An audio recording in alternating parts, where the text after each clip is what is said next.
Hey friends, my name's Aaron Ciotti. Everybody calls me Ciotti.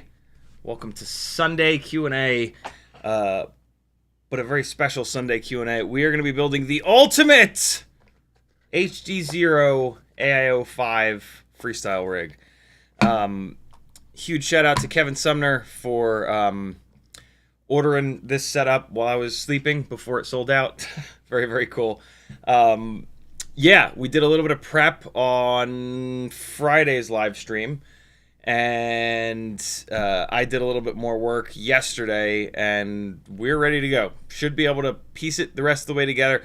I didn't fully put it together because I wanted this live stream to be like, yeah, a build live stream, but I did a bunch of the tedious stuff, namely... I used a file to open up the Moblite7 canopy a little bit so that the Moblite7 canopy is designed for a RunCam Nano 3, which has a tiny little lens on it.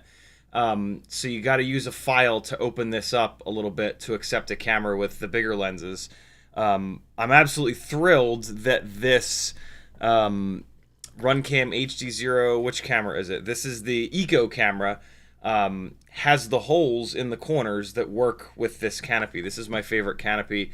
It's very strong, it's very lightweight, and I seriously think that this canopy makes the frames a little bit more durable. It connects to all four. I can't flip this upside down because the screws are in it. I can't flip this right side up because the screws are in it in the fallout. But yeah, when you mount this canopy on a TinyWhoop frame, it boxes the frame in and it prevents it from being as wobbly as it sort of could be. I think it also protects the AIO. The camera sits up high enough where it never hits the AIO. So yeah, I've found this old school Moblite7 canopy to really be the best in terms of mixing durability with lightweight. And so that's what we're going to be using. I don't think I'm going to be under 20 grams because of that canopy. The builds that I've seen that are 19.8, 19.9 grams are using hysterically lightweight canopies that, in my opinion, don't really provide enough protection for the way that I fly and for the durability that I want to get out of these rigs. I don't like fixing these things, so I would rather sacrifice a few a few tenths of a gram to get more durability out of them. By the way, the flying at the beginning of the live stream was this kind of thrown together rig. This is basically an old school BetaFPV Meteor75 canopy camera VTX dropped on the newer Air 75 frame, and then it's got the old school Meteor75 cross style AIO, the AIO that all the racers are using for analog. Again, just kind of a thrown together rig. Oh, most importantly, Happy Model 0802 25,000 kV motors, and then the HQ ultralight 1.6 inch biblades. Wild what you can do, the performance that we can get out of like kind of a thrown together rig, right? These motors are years old. These are the old school two-piece Bell 802 25s that used to come on Mobula 6s. They are awesome on 75 millimeter rigs with biblades, either these HQ biblades or the Gemfan 1610s. Yeah, they really come alive on the bigger props. And yeah, this rig flies great. Almost 3 minutes of runtime. Great power. Crappy little antenna to keep the weight down. At some point in there, I bumped it up to 200 milliwatts, and that helped out quite a bit. But if I keep this together, the first change I'm going to make is putting a proper antenna on here, because this is a regular old school whip antenna that you've got 15 of floating around your house. And then you pull the shrink wrap off of it. You use a soldering iron on the tip of the big silver metal ground plane thing, and you can remove that ground plane, and you end up with a 0.2 gram antenna, which is awesome for like around the house, but when you start flying it outside, as you saw, it's not great. But yeah, super lightweight and free. So there you go. Really impressive little rig built with just like stuff that was basically lying around. In the chat, if you want to talk directly to me, all you got to do is type CiottiFPV. If you want to support the channel, head on over to CiottiFPV.com and start clicking stuff, my friends. There's the streaming schedule. I need to fix Monday night on there. Patreon, as it says, helps me the most. You can jump on for as little as 10 cents a day. Yo, that's only $3 a month. We do have a first Monday of the month coming up in a week and a day. And the first Monday of every month, I do a whole bunch of giveaways. You can get in on the giveaways by jumping from the $3 to the $5 tier. So now's a great time to do that before you forget. $5 a month tier will enter you to win TinyWhoop and toothpick parts, anywhere from $50 to $80 worth of stuff. And then it goes up from there. $10 a month tier is for 3-inch micro brushless and CineWhoop parts. $20 a month tier is for 5-inch parts. And then the $30 a month, $1 a day tier, you'll get entered into all three of those giveaways. When you win a giveaway, you're usually getting between $50 and $100 worth of stuff, and that kind of pays for your Patreon subscription for a whole bunch of months, depending on which tier you're on. So help me keep doing this full time. Maybe win yourself some stuff. Hop on to a tier that enters into giveaways. You'll have a good time, I promise. Etsy has some fun stickers and hardware, and lots more now. I have added tons of stuff to the Etsy channel lately, and I'm adding all kinds of like lots more every couple of days. So yeah, there's some full-blown builds that I've like upgraded and tuned on here. There's some random stuff that you might need. There's some really fun stickers, and then some like parts that might help you during builds. A bunch of hardware, a bunch of random like hard to find kind of standoff screw packs. All kinds of fun stuff in here. Support the people that make the content that you like to watch on YouTube, and they'll keep making it, and they'll do a better job making it because they'll have a couple extra bucks to buy more stuff to test. That's how I do it, at least. Over on Fiverr, you can work one-on-one with me. I've been flying for over 8 years. This has been my full-time gig for a little over 3.5 years.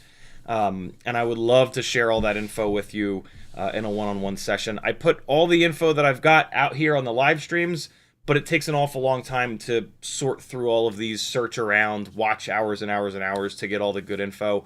In the Fiverr sessions, half an hour or hour, yeah, you hammer me with all the questions that you've ever had, and or I can walk you through some stuff. I can walk you through how to fly better. We jump in the simulator together. This way I can spectate your sticks and give you live feedback, and then you can spectate me if I need to show you something. I can help you tune your rig better and explain the process of tuning as I'm doing it. Literally, like we work with one of your builds and get it tuned, and during that tuning process, I explain what all of this stuff is, and I get you on like a little bit of a roadmap to how you tune this thing in the future. Tuning is not a one and done kind of setup.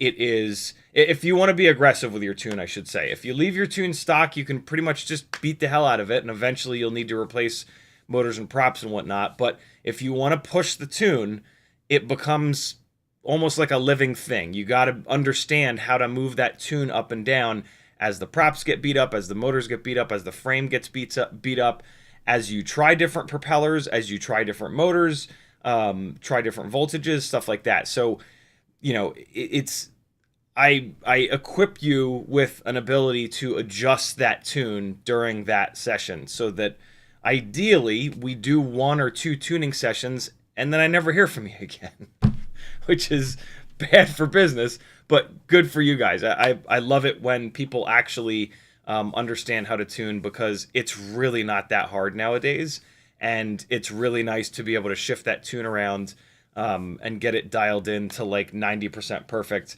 so that you've got a little bit of headroom in case you smash it up in a spot that's like far away that maybe you can't get to. And or if you really smash it up, you could actually jump into the OSD and change the tune to get the thing home. So yeah, lots of cool stuff going on there. Also, build planning. I've bought an awful lot of parts that are garbage, and I try to talk about them as much as I can on the live streams, but I don't want to just blast every single manufacturer, every single live stream. That would be a bit much. So yeah, when we do a build planning session, I talk to you a lot about like your goals and how you want to fly, what you're doing with the footage. I got all these questions that I ask you. The answer to those questions dial me in on the exact right frame, motor, propeller, voltage, MAH, all the good stuff, so that you build a rig that specifically does what you want it to do. That's why you're building a custom rig, right? Like, the only reason to build a custom rig is that it's going to perform better than the bind and flies. And all of us are different. We all have different wants and needs. And so, you know, the chances that a bind and fly is going to be perfect for you are pretty slim, which is why, again, a lot of people do custom builds. But it's hard to learn that stuff. It's hard to figure out which frame is perfect for you until you've tried a dozen different frames.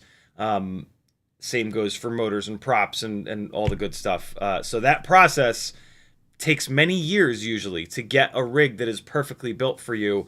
A bunch of us have been through that insanity, and we can help you get an awful lot closer on the first shot, so that, yeah, you're on like the second best frame for you, rather than just like the frame that looked cool in the pictures or is by your favorite FPV pilot, which may or may not be a good fit for you. So yeah, lots of cool stuff going on Fiverr. You don't have to go through Fiverr. Their messenger kind of sucks, if I'm honest. You can just message me up on the top of the website. I've got like my Instagram and email here, and there's probably a Facebook link somewhere. Yeah, you can just message me somewhere and be like, yo, I want to do build planning or flight instruction or tuning or whatever it may be. When can we schedule it? And we'll just get it scheduled, and you can PayPal me. There's actually a button right here that'll drive you directly to PayPal with my info like pre-populated. You can also do this if you want to do a super chat to support me, but you don't want YouTube to take 30% of it. You can use the PayPal button here. Do me a favor, though. In the chat, if you do that, in the chat, tag me, type CiottiFPV, no spaces, and then say, yo, I just sent you a PayPal, because you deserve a shout out. If you support me, I want you to I want you to get a little shout out here on the stream, because it means an awful lot to me that you guys have allowed me to do this full time and continue to. Teespring has some fun shirts and other random apparel, and then look at all these juicy, beautiful affiliate links, my friends. Affiliate links don't affect you in any way. You can still get free shipping, discounts, whatever. They just give us that create content that have driven you to that website a little bit of a thank you, a little bit of a kickback. So try to use an affiliate link every time you do an order on the internet. Most websites have affiliate programs. Try to find someone's affiliate link before you check out. Easiest thing to do, to be really honest, is to just change your bookmark links over to someone's affiliate links. And that way, when you click your bookmark, you don't even have to think about it. It automatically puts that person's affiliate code in your shopping cart, and away you go. Amazon, Get FPV, Pyro Drone, Race Day Quads, Newbie Drone, Weebleed FPV, Beta FPV, FPV Cycle, oh my god, Brain 3D, HDZero, Flywoo, Emacs, Banggood, and Camera Butter. Also AliExpress. Those are the websites that I have affiliate links to. If you don't use bookmarks and you just like start typing things into the URL bar here, when you start typing like AMA for Amazon, it'll suggest a link that you've clicked a bunch of times. You can remove that suggestion. They're like either right click it or there'll be a little X on the right side. Remove all of the current suggestions when you go to each one of these websites, and then just hit my affiliate link or somebody's affiliate links a couple of times, and that'll tell your browser, hey, when I type GET, I actually want to go to this affiliate link. When I type PYR, I actually want to go to this affiliate link. When I type RACE, I actually want to go to this Race Day Quads affiliate link. That is the quickest and easiest way that you can support creators that are making stuff here on YouTube that you can watch for free. You can also click thumbs up, subscribe, click the bell thing, bunch of different stuff, or just hang out. It all helps, and it's all free to do to help those of us that are creating content. I realized a couple of days ago I'm about to hit 10,000 subscribers. I don't really give much, if any, weight to subscriber counts. You know, I'll take 10 awesome subscribers that are super cool people that are, you know, answering questions in the chat, being helpful, being just awesome human beings over 1,000 shitbags any day. So yeah, I don't really pay much attention, if any, to subscriber counts. But hey, apparently I'm supposed to, and I'm supposed to say, tell your friends to subscribe to my shit so I can get to 10,000 and have a bigger e-dick. So yeah, if you want to do that, do whatever you want. But yeah, what I care about is that we have an awesome community hanging out in the live chat, hanging out over on my Discord channel, just pushing FPV in a positive direction, figuring out, you know, the best motor prop combo for X, Y, or Z, all up weight, all that good stuff. You guys that have been around a while know that. So yeah, there you go, my friend. Zoe101, that's how you support me. Zoe101 Dog with a Blog was first in chat. FPV Toast was next. Troy Prelog, Cloudhopper, Frank Nicholas, Apache Smoke, Wounded Sniper, Spaceman, Spiff, Bad, Titan, Alex, two different people, Alexander Lewis Hughes, Freelojo, Orf FPV, Rockcrawler, Adam Weston, Crom, Yamasaur, Steady Eddie, Willie FPV. Who else is here? Rockworth, Douglas 6, Paulie Shortcuts, Chuck P. Paulie Shortcuts with a $2 super chat. Thank you, brother. He says, what's up, buddy? Hanging out with my friends. That's what's up. Paulie Shortcuts, 16-bit FPV, Minty FPV, Crom, Rockcrawler, Limits. YouTube just did the thing. I'm not going to scroll back up. I'm just going to call out the people that are on the bottom of the chat here. Striker, Robert Rosser, N2, My FPV, Brandon's Baked Beans, Paulie Shortcuts, Zabluga. I got everybody other than the people that YouTube screwed by not having a chat that works properly. Kev Brads with a £5 super chat. Thank you, brother. He says, best analog TinyWhoop for, he asks, best TinyWhoop, analog TinyWhoop for beginners. Have everything else apart from Whoop. Also, could you recommend batteries for it too, EU based? I don't know anything. I'm in Atlanta, Georgia, here in Cheeseburger Land. I don't know anything in, I don't know any retailers or what is and isn't available in the EU, unfortunately. But in my opinion, first and foremost, best is just doesn't work. What's best for one person is the worst for another person. So best analog TinyWhoop for beginners doesn't really exist. There's no best. There's just different. My suggestion for beginners though would be either.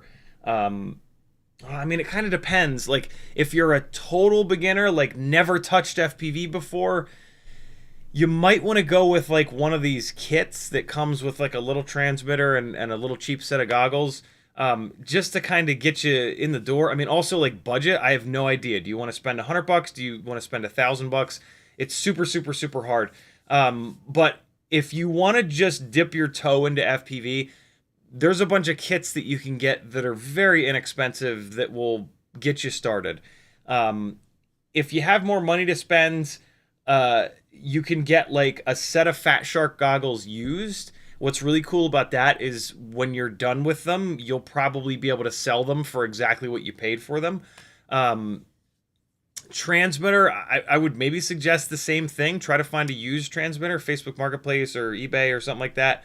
And then same kind of deal. You're not going to take nearly as much of a hit if you decide to bail or just move to a different transmitter. Transmitters are tough because like the specs don't matter. Pretty much all transmitters do the exact same thing. There are very small differences, but you won't notice those differences until you've been in the hobby for at least a year or so. With transmitters, the thing that really matters is how they fit your hands. Everybody's got different sized hands, different length fingers, and that's really the biggest thing for a transmitter. I use an old school FR Sky QX7 because of the shape. Like I have pretty long fingers, and the shape of this transmitter is like wide enough and big enough that it fits my hands perfectly, and I can get the sticks into all four corners, and it's comfy, and I fly better with this. You can't figure that out over the internet, right? Like you gotta, best case scenario, if you can find a group of FPV pilots around you, just show up and be like, yo, I'm getting into it. Can I like fondle a bunch of your guys' transmitters to see which ones fit my hands best? And probably don't use the word fondle, but if you don't use the word fondle, they'll probably let you. They might still, if you use the word fondle, depending on, you know, what kind of people they are. But yeah, that's the biggest thing, is to find one that's comfortable in your hands and that you can actually get your fingers to the four corners of. And again, that's really hard to tell on the internet. And then in terms of the TinyWhoop itself, the BetaFPV Air 65, I think is my current top choice for if you don't want to upgrade. If you want to just buy it and fly it as it is, this thing is brilliant.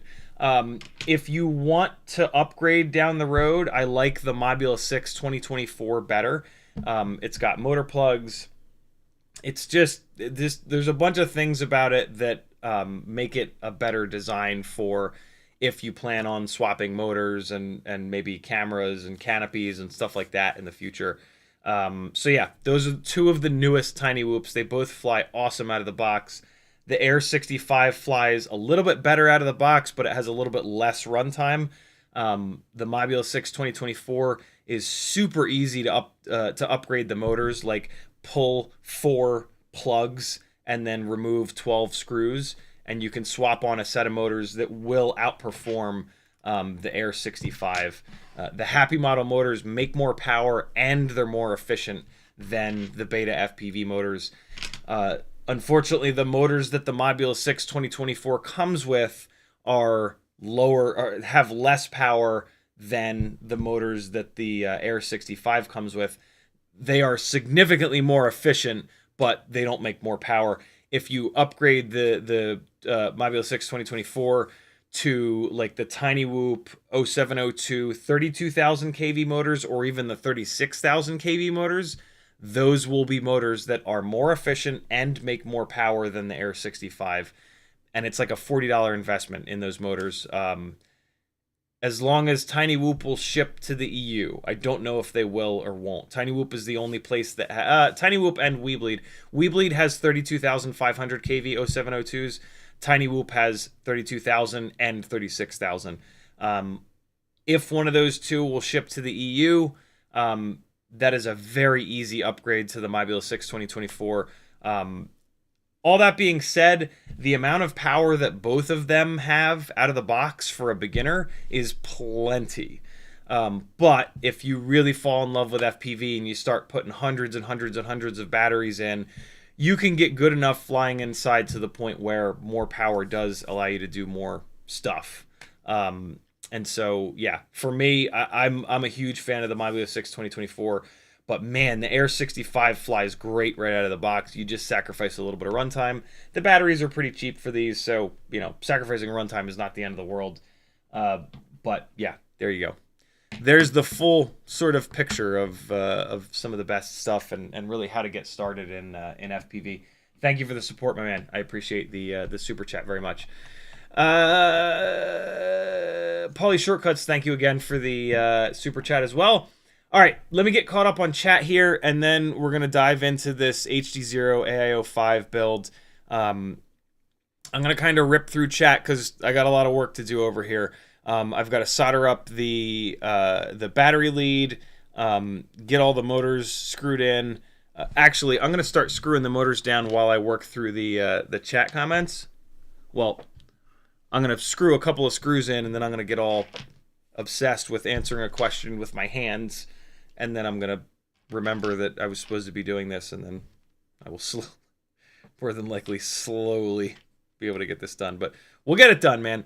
I'm hoping to get the build all the way done, bind HDZero up, get it into Betaflight, dial a couple things in, and then fly a bunch of batteries. So I got my work cut out for me. This live stream might go a little bit long, but that's okay. I have 2.5 hours until I absolutely have to end the stream, because Sunday nights Maggie and I go to a couples dance class at a local brewery here.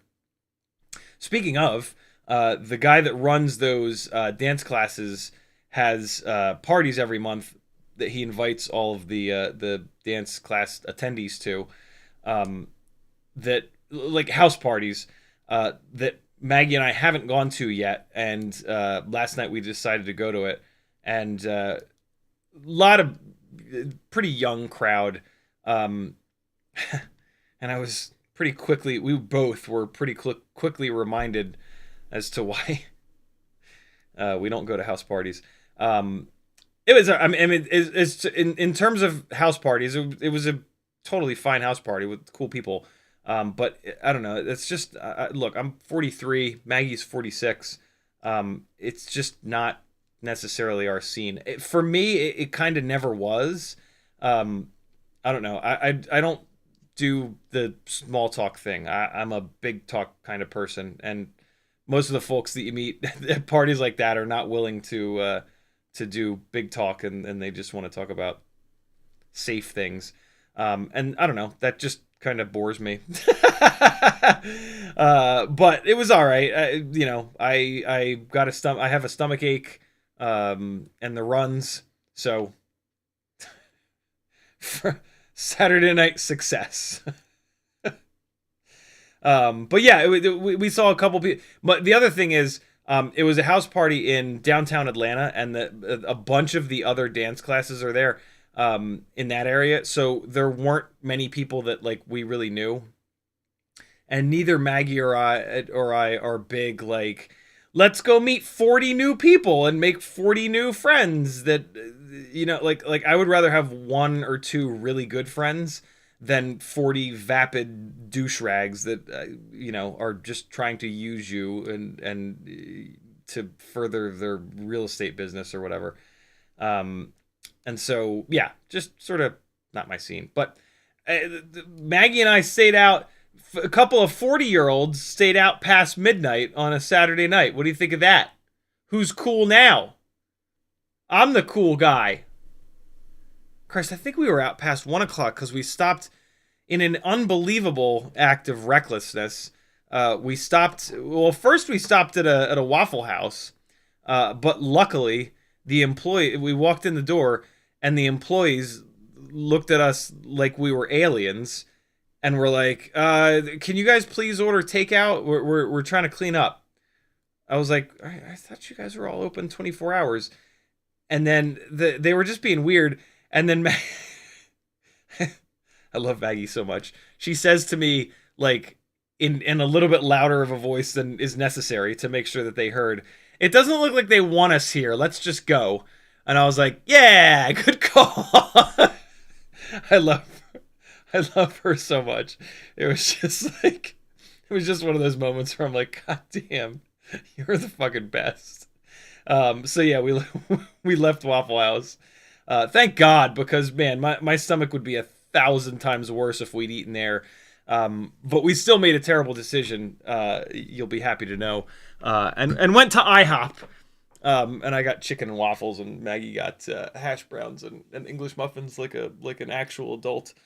And then yeah, we went home, and I laid down way too soon, and woke up after a few hours with a horrible stomachache and burning esophagus from all that disgusting chicken and waffles, not settling in my stomach. So that was my Saturday night. How was yours? Look at me! I got the motors screwed down, yo! There's really nothing else I can do while I'm answering questions. So let me rip through the chat. If you've got a question that's burning a hole in your brain, by all means ask it. If you want to see this AIO 5 build get done, hold your question until tomorrow night or Whoop Wednesday or something like that. And we'll talk about it then. Tomorrow, as long as I can get this all done tonight, tomorrow I'm going to have this BetaFPV 5-in-1 build. This is basically the ultimate Air 65.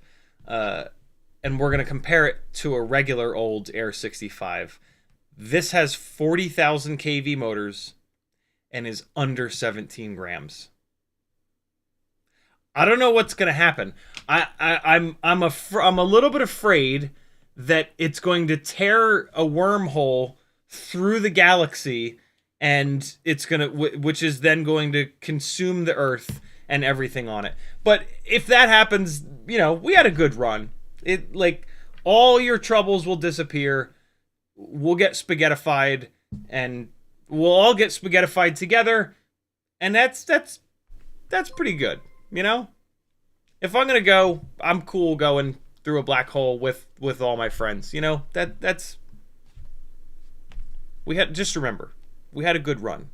All right? Apache Smoke Sniper tagged me and said, "What's up, CiottiFPV and all you beautiful gangly gang? How are y'all doing this fine Sunday?" Shout out to Apache Smoke Wounded Sniper for continuing to do the awesome job that he does with the timestamps in the comments of all these live streams. Nope. Limit says, "Do you think this board could change your mind about HDZero?"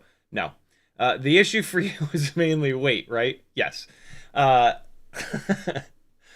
mean, maybe. This build is going to be right at 20 grams. 20 grams is pretty good, but 20 grams is, I know this sounds nuts, but it is significantly heavier than 18 or 17 gram builds, especially 16 gram builds. And so this board is awesome, and lots of people will love this board. And I'm still absolutely blown away that it exists. I have no clue how they took two 25 by 25 boards and put them onto one. That's insane.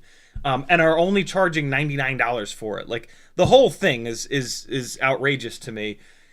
But I know what 20 gram TinyWhoops fly like, and it's noticeably harder to fly, and harder to nail tricks like consistently versus 16, 17, 18 gram rigs. And the analog rigs that we can build at 16, 17, 18 grams, when you're flying them around the house, the video quality looks pretty decent. Like, there's minimal breakup. The video quality looks fine for, like, look, the right amount of video quality is heavily based on where you're flying. If we were building these TinyWhoops to go out in public and fly 100 miles an hour, better video quality would be really important so that we could see farther ahead and line up gaps earlier because we're going 100 miles an hour. TinyWhoops go about 15 miles an hour. So the analog video doesn't really matter as much because, like, the actual benefit to you as a pilot from the better video is sort of lost in the environment that we fly these TinyWhoops. The other kind of thing, I mean, if you already have HDZero goggles and you don't have the module adapter and an analog module, sure, this AIO is going to be awesome for you. In fairness, the module adapter is not that expensive, and you can find a pretty cheap used receiver, Facebook Marketplace and eBay, and you can get your HDZero goggles to have analog for not a ton of money. Or you can buy a set of used Fat Sharks, right? Like, getting yourself into a set of a goggle setup that will work with analog is not that expensive. And then the benefit is that you get to build and fly these 16, 17, 18 gram rigs. I already have plenty of goggles that are analog. I already have tons of analog stuff. So like for me personally, HDZero is a little bit better video quality, but like, do I really need that? I mean, maybe by the end of this live stream, my mind will be changed and I'll be blown away. HDZero is, I believe, a tiny little bit lower latency than analog, although that does depend. Different analog cameras have different analog latencies, so that's a tough thing to kind of say. It's a bit of a moving target. But yeah. Here's the other thing. The HD, in my opinion, not in my opinion, it's just sort of the fact. The Walksnail light setup, the video quality is phenomenal. I just put up a drift edit from a couple of days ago where I cut back and forth at the beginning, not back and forth, I cut from a couple of shots with this DSLR actually. I have a second one of these Canon EOS Rebels. This one is a T6. The other one that I have is a, I forget what it is. XSI. It's sitting right here. All I have to do is look at it. SL1. Sorry, SL1. They are very, very similar, these two DSLRs. Proper DSLR, big lens, right? You're looking at me right now. It looks awesome. You'd never know this is like a 10-plus-year-old digital SLR. But I cut from a couple of shots that I got from a proper DSLR with a big old sensor to the Walksnail light. And it does not look much different at all. I actually had somebody commented like, how, like, did you change lenses? How did you do like the first couple of shots to the flying shots? Like they thought it was the same camera between the actual flying and the opening shots, right? The quality of Walksnail is hysterically good, and HDZero can't touch that. And so, like, if you're going for good quality video, yes, the Walksnail setup is significantly heavier, but there's no comparison. There's no comparison between the quality of the video in these two systems. And so, again, HDZero lands in this like middle ground, which is not a bad thing. It's just me personally, I would rather either have really, really, really good quality video or be very, very, very lightweight. For a lot of people, though, I think that middle ground is actually a better fit, right? Like most people aren't doing RC drift car edits and don't need that really high quality video with all that extra weight. Most people aren't flying quite as hard as I am and crashing quite as hard as I am to benefit from the 16, 17, 18 gram builds with analog. So I think for a lot of people, that HDZero middle ground is where it's at. And the other super exciting thing is that maybe, I think this board is going to allow people to actually settle on one video system a little bit more now with HDZero, right? HDZero works really well as your only video system. They've got a great VTX with good output power for bigger builds. They can do crazy long range. And now there's a build that is the lightest weight possible TinyWhoop, digital HD, whatever you want to call it, setup. So yeah, this board is phenomenal. It's just, I'm a weirdo. I have very specific, like, all the way hot, all the way cold kind of, wants and needs and whatnot. So yeah, I will say though, this build is going to stay together. I am thrilled that I'm going to have a TinyWhoop that works with these HDZero goggles to actually use HDZero.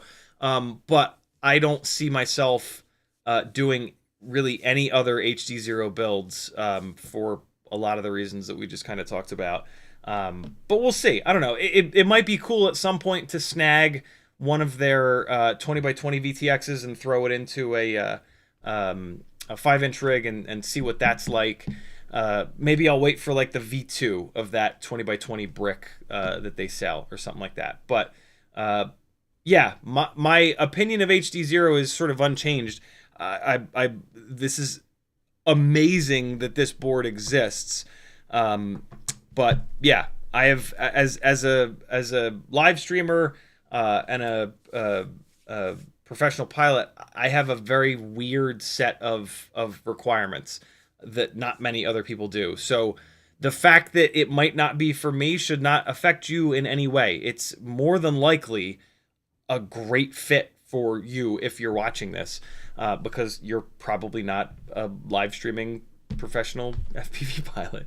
And so, yeah, there you go. Walter says the drift video was really cool. Thank you, brother. That edit was not super time consuming, but I had a good amount of time in that edit. The footage was good enough where I was willing to go down the rabbit hole and put 15-20 hours maybe into that edit. And it turned out really good. Polly Shortcut says, you mess around with that 82mm cockroach by Newbie Drone. Not yet. I upgraded my HD75 and 1103 is so much better. Very cool. I have some 2-inch TinyWhoop stuff cooking. Give me a few weeks and we're going to dive down that rabbit hole. Limit says, oh wait, no, got that. Bad says that opening whoop setup is exactly the same as my daily driver, though I have a micro V on mine, perfect for playground ripping. Hell yeah, man. Very cool.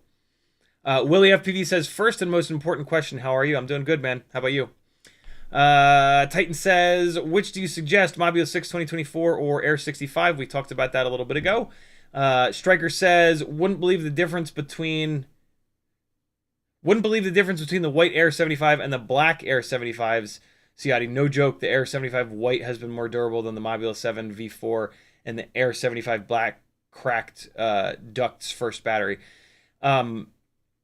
Air 75. Interesting. I've not run into it with the Air 75 frame, but I did run into it with the Light AF frame. The Newbie Drone black Light AF frames, 2 of them in a row broke on like the first or second batteries, and then I switched to the white and the clear Light AF frames, and I haven't broken one yet. So yeah, something. I mean, look, plastic is clear, and then if you want to change its color, you have to add something to it, pigment or dye or something. I don't know what they add to it. That stuff that they add to it isn't as strong as plastic, right? So the more color, the weaker the frame is going to be. Black is the darkest color, so in theory, it's got the most pigment or dye or whatever. And so, yeah, it kind of makes sense. It's been something that's been talked about for many, many years, and now we're just starting to kind of see it. It's been talked about with propellers, but like, I don't know, it's never quite I've never seen like an obvious enough example with propellers to say like, yeah, it's true. But in these TinyWhoop frames, yeah, we're getting to see it. I think because these TinyWhoop frames are getting so light that they're getting to the limit of like how fragile they can be, and so little changes like the color can potentially, we can start to notice, right? Orf FPV says, I live somewhere where I can't order drone parts. What parts would you recommend I stock up on, and how many before I go back home? Oh my god. Or if we could do an entire live stream on just that. I don't know how to answer that in less than 2 hours. I also have no, I mean, one of the biggest problems with that question is we would have to talk about TinyWhoop parts, 2-inch parts, 3-inch parts, 3.5-inch parts, 5-inch parts, 8-inch parts, 10-inch parts. Right? Like that's such an open-ended question. It's yeah. Sorry, brother. That's too big of a discussion. I mean, I guess what you could do is go to my channel and just start bouncing around live streams and just like look at my setups. I talk about the parts that are in my setups quite a lot. And look at some of the flight footage and just decide, like, I like the way that flies, what parts, you know, and then fast forward or rewind, and I'll talk about what parts are on it, and you can get kind of a feel. But yeah, that's a gigantic question. Striker says, so far the white one has been completely fine over 30 batteries, and the black is over 10 cracks in the first dozen batteries. Only E6000 holding it together. It's unbelievable how well E6000 does holding TinyWhoop frames together. Kev, thanks again for the £5 super chat. Walter says, if I start at your link and I go to surf on AliExpress, is it still for you? Yep. When you click an affiliate link, it puts that person's code in your shopping cart. I think that after a couple days, the shopping carts wipe. I know that most shopping carts wipe the products out after a couple days. I would assume that it wipes the affiliate links, the creator's code out as well. I don't know, but yeah, if you just replace your bookmark to a website, you click that bookmark, you add a bunch of stuff to your cart, it'll still be in there. Zabluga says, hey man, good luck with what you're doing. Thank you, brother. FPV Luke says, hey CiottiFPV in chat. YouTube just did the thing again. Scrolling back up. There we go. Siskel FPV, who I very awesomely got to meet at Castle Crash, says, I got the Air 5-in-1 and so far so good. It has reset when crashed, but has come back, and if it holds up, it'll be great. Very cool. I'm looking forward to flying a sub 17 gram rig with 40,000 kV motors tomorrow night. We will see. Striker says Tyrant has bashed his Air 5-in-1 pretty good. I have high hopes for it. I've heard positives and negatives. We'll see. Striker says motor shaft issue because carbon fiber frame isn't really a problem on 1.5mm shafts. Yeah, that's true. That's true. A carbon fiber TinyWhoop frame with motors that have 1.5mm shafts, you would be able to get around the issues that one issue that the carbon fiber frame causes, right? Like extremely low durability from your motor shafts. With the more popular carbon fiber frame, there are still a whole host of other problems with it, so I still don't recommend it. But get it for yourself. You'll very quickly find all those problems and come back to plastic frames. BID says he's adding Kevin Brad's both TinyWhoop and Weebly shipped to the UK, but postage means you want to get a good order together first. Thank you, BID, for that. I wasn't sure about that, but yeah, there you go. Legs of Jimbo says perfectly timed shout on the affiliate links. I'm taking the $900 plunge on HDZero tomorrow. Don't suppose you have any discount codes. Discount codes in FPV don't really exist, unfortunately. The margins are they're a number of years ago there was an unbelievable race to the bottom between the retailers in the FPV world that we've never really recovered from. And so when these guys have affiliate programs, they don't have that second layer set up where there's also a discount code for 10% off or whatever. So yeah, I don't have any, and I don't think I've ever really seen anyone with them. Every once in a while, I'll see like a content creator with like a DJI coupon code, but I mean, that's DJI, right? And that's ordering direct from their website. Yeah, I don't know of any real FPV discount codes other than around holidays. You can combine though if you wait for the next holiday. I don't know what that would be, but and there is a discount code. You can click someone's affiliate link and then use a discount code. They are two totally separate things. But yeah, thank you for that, Legs Jimbo. Very cool. I have an HDZero discount code, and then I also have like a Get FPV. They should also have the goggles. I have a Newbie Drone affiliate code. I would guess that they have the goggles as well. I also have Race Day quads. So between those four, one of those guys should have the goggles in stock. I appreciate that, man. That's very cool of you. Nightwing, what's up, homie? He says you're the coolest. Thank you, brother. You're pretty cool as well. You and Custom FPV. Get this, friends. Nightwing FPV and Custom FPV are roommates. Is that not amazing? I can't imagine having a roommate that's like also into FPV. That must be fucking scandalous. And Nightwing FPV works for TinyWhoop. which is why his sort of one of his claims to fame. They're both super cool guys. Custom FPV makes the really cool Whoop cases that I've been using a lot that are just absolutely awesome. Some of the best print quality I've ever seen. And if you message him on Instagram, he'll even make you a custom one with your logo on it, or like custom colors or whatever, which is super awesome. Shout out to them too. If you buy something from TinyWhoop and they ship you the wrong thing or it breaks, you'll get to talk to Nightwing. He handles the majority of their like customer services, and I think I know he packages a bunch of stuff up too. And I think on the most recent TinyWhoop order, I think I might have seen a sticker on it that said packaged by Custom FPV. So I get the feeling that Custom might be helping out around the TinyWhoop shop as well. TinyWhoop, which and yeah, I mean TinyWhoop.com top to bottom, just like sorry to everyone else, but like just the coolest FPV shop that there's ever been.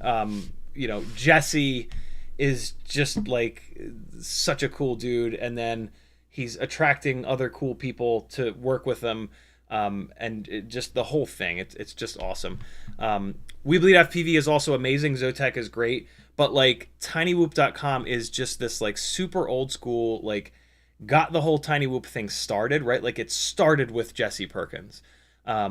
And then he's just had this shop open forever. And like Jesse just has such a cool personality, and he's just like a super funny guy that like the whole website is just hysterical. And there's like Easter eggs all over it, and it's just the coolest thing, man. So yeah, massive shout out to TinyWhoop.com.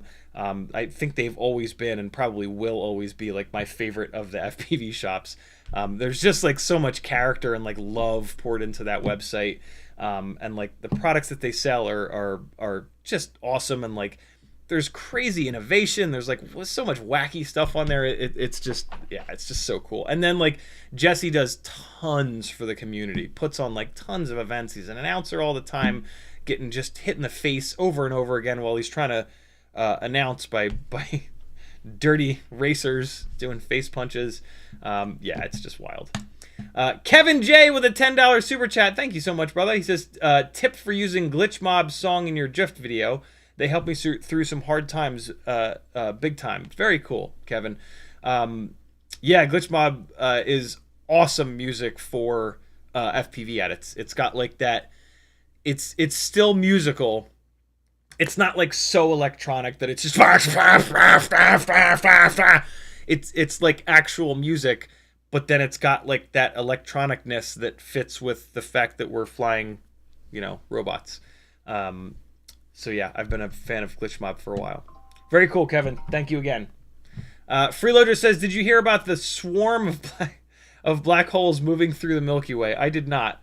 But if one of them swallows us up tonight, it's been nice knowing you guys. It's been my honor to help you build better TinyWhoops and have some fun. Fupa Panda says, is it worth it? Hey, Fufu Panda, be honest. Tag me and be honest. Do you laugh or do you cringe when I call you Fupa Panda? It's totally okay if you cringe. I really want to know. If it makes you cringe at all, I'm gonna stop. It's all good. But if it makes you laugh forever, I will call you Fupa Panda. Please tell me if it makes you cringe. I don't care if everyone finds it funny. If one person cringes and it's you, it's unacceptable. He says, is it worth it getting AGO 1s for a Radiomaster Pocket with broken gimbals, or should I save up for a Boxer Crush? Dude, I am like the worst person to ask about transmitters. This transmitter that I've used for the last 8, not this exact one, but I've used QX7s for the entire time that I've been into FPV. I've tried loads of other transmitters. None of them fit my hands right. This is like a 15-year-old transmitter, if not older than that. And I've used this pretty much since day one. No, I have used it. No, I guess the first rig I had came with a terrible little transmitter. But yeah, and so like because none of the transmitters really fit my hands right, I don't spend any actual time with them. Like if I go out and fly and there's other people flying and there's a transmitter that I haven't groped before, I'll be like, yo, can I grab your sticks and fondle them for a little bit? And like, usually they'll slowly kind of move away from me, and I'll be like, what, you can't take a joke? And then they'll be like, it's not a joke. So I've like held and groped and manhandled most of the transmitters, and none of them fit my hands. So I just don't pay attention to like when there's a new review of a new transmitter. I just don't watch it because I know it's not going to fit my hands. And so yeah, I'm the worst person to ask. Joshua Bardwell does a phenomenal job reviewing transmitters, so hopefully he has a review on whatever the Boxer Crush is. But yeah, I would just check YouTube for a bunch of reviews, and you should be able to find them, and hopefully you can get the answer that you're looking for. Or maybe somebody in the chat knows, or over on my Discord has some experience with it. Max L, YouTube just did the thing. Again, we've got a bunch of work to do on the AIO 5 build. I would love to get it done, tuned, flown today. So if you can, hold off until tomorrow night at 10 p.m.'s live stream, or tomorrow night at 8 p.m. or Wednesday night at 10 p.m.'s live stream to ask your questions. If you have to ask it now, it's totally fine. I always do the Q&A first because that's the most value that I can give to all of you. But yeah, I would love to get this build done here today. Max L says, thank you for airing at this time. Finally, I can catch it. Question, what is the highest 1AS 300 mAh LiPo resistance when you suggest to throw it away? Great question, Max. Unfortunately, it's a question that doesn't have an answer.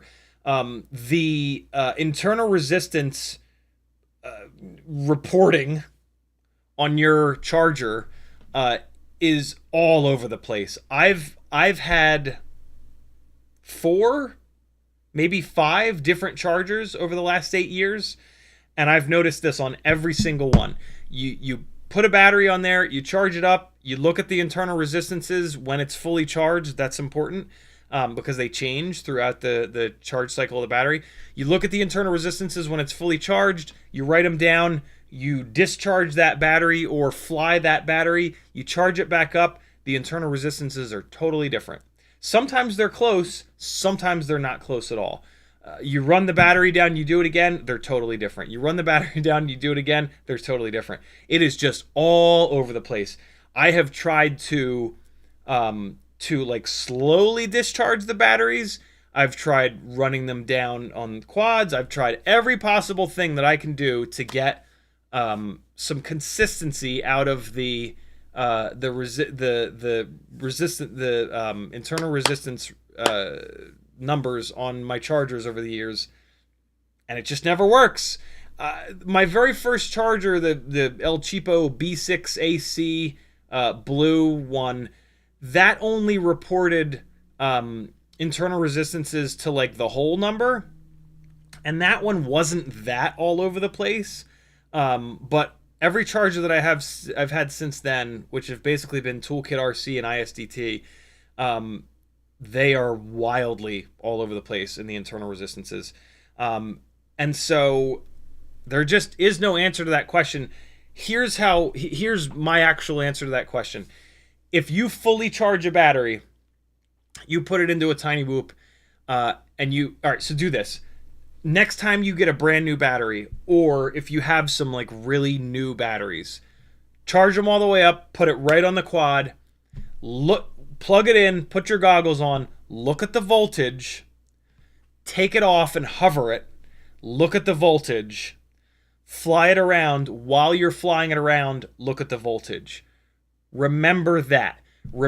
So you're going to charge it up to 4.35. You're going to plug it in on the ground. You're going to look at the voltage. It's not going to be 4.35. It's going to sag down to 4.2 usually, or 4.1 or 4.25 or whatever. You're going to hover it. It's going to sag even more. That's your fresh battery. Fly it. Notice how it flies. Then take your beat up battery or just the rest of your batteries. So now you have your control. Now you have like best case scenario where those voltages are. As your batteries get more beat up and the internal resistances get worse and worse and worse, those voltages are going to be lower. And it's about you, like how bad performance are you willing to suffer with, basically, is the real question. Eventually these batteries will get to the point where like you take it off and hover it, and even though it's fully charged, it's going to sag down to like 3.8, 3.7, 3.6. You start flying it, even though the battery is fully charged, it's going to sag down to like 3.3, 3.4. That's a battery that performs like shit, and at that point I'll usually throw them away. Maybe hang on to it, because like that's now like kind of a long range battery, right? Like it's gonna sag like that, but if you just use a low throttle for the entire like the milliamps are in there, it's just unable to deliver them fast enough for like full throttle blasts. But like if you ever wanted to do like a long range TinyWhoop mission, you could use those high internal resistance batteries. You're not going to get quite the same long range run out of them as a fresh battery, but they still have like some value, right? Again, like the milliamps are still going in there. They'll come out more slowly. Kind of like the batteries that long range guys fly, right? The lithium ion batteries. So yeah, there you go. That's the way to do it. And it's all about, when you get a fresh set of batteries, pay attention to those voltages and pay attention to how they fly.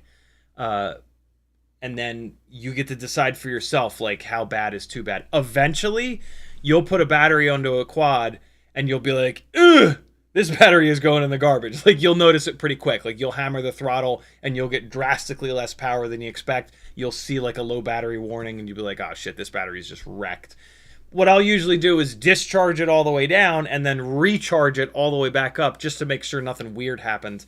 But it doesn't. Like, that's... yeah, that battery's, it's time to go. But give it a second try, or maybe even a third. Great question, dude. Death Pilot. That's a YouTube name right there. Death Pilot says, what screws do you use on the Walksnail builds for the VTX, and where do you get them from? I got a bag of 100 of them from eBay. At some point, sooner than later, they will be available over on my Etsy store. They are M1.2 by 12. It is just long enough, but not too long. And yeah, they work perfect for it. Like I said, they will be available on my Etsy store within the next week or so. So bookmark CiottiFPV and check my Etsy store. They'll be up there. Or just keep coming to the live streams and asking me. That's totally fine. The more you ask me, it won't piss me off if you come and ask me like, yo, dude, you put those screws up on your Etsy store yet? Because it doesn't take me that long to take the picture and type the whole thing out. And yeah, sometimes I need a little bit of a kick in the ass. I've got like 50 more things to put on the Etsy store on that coffee table. Those screws are towards they should be towards the front of the pile. Let me just make sure though. Hold on. But yeah, I mean, if you go on Amazon, you can get yourself a bag of 100 if you want a whole bunch of them. It's not expensive. It's like $5. But hang on, let me just make absolutely sure. There's a chance that the screws on the table over there are the M12 by 10s, which are not quite long enough. Hold on one more second.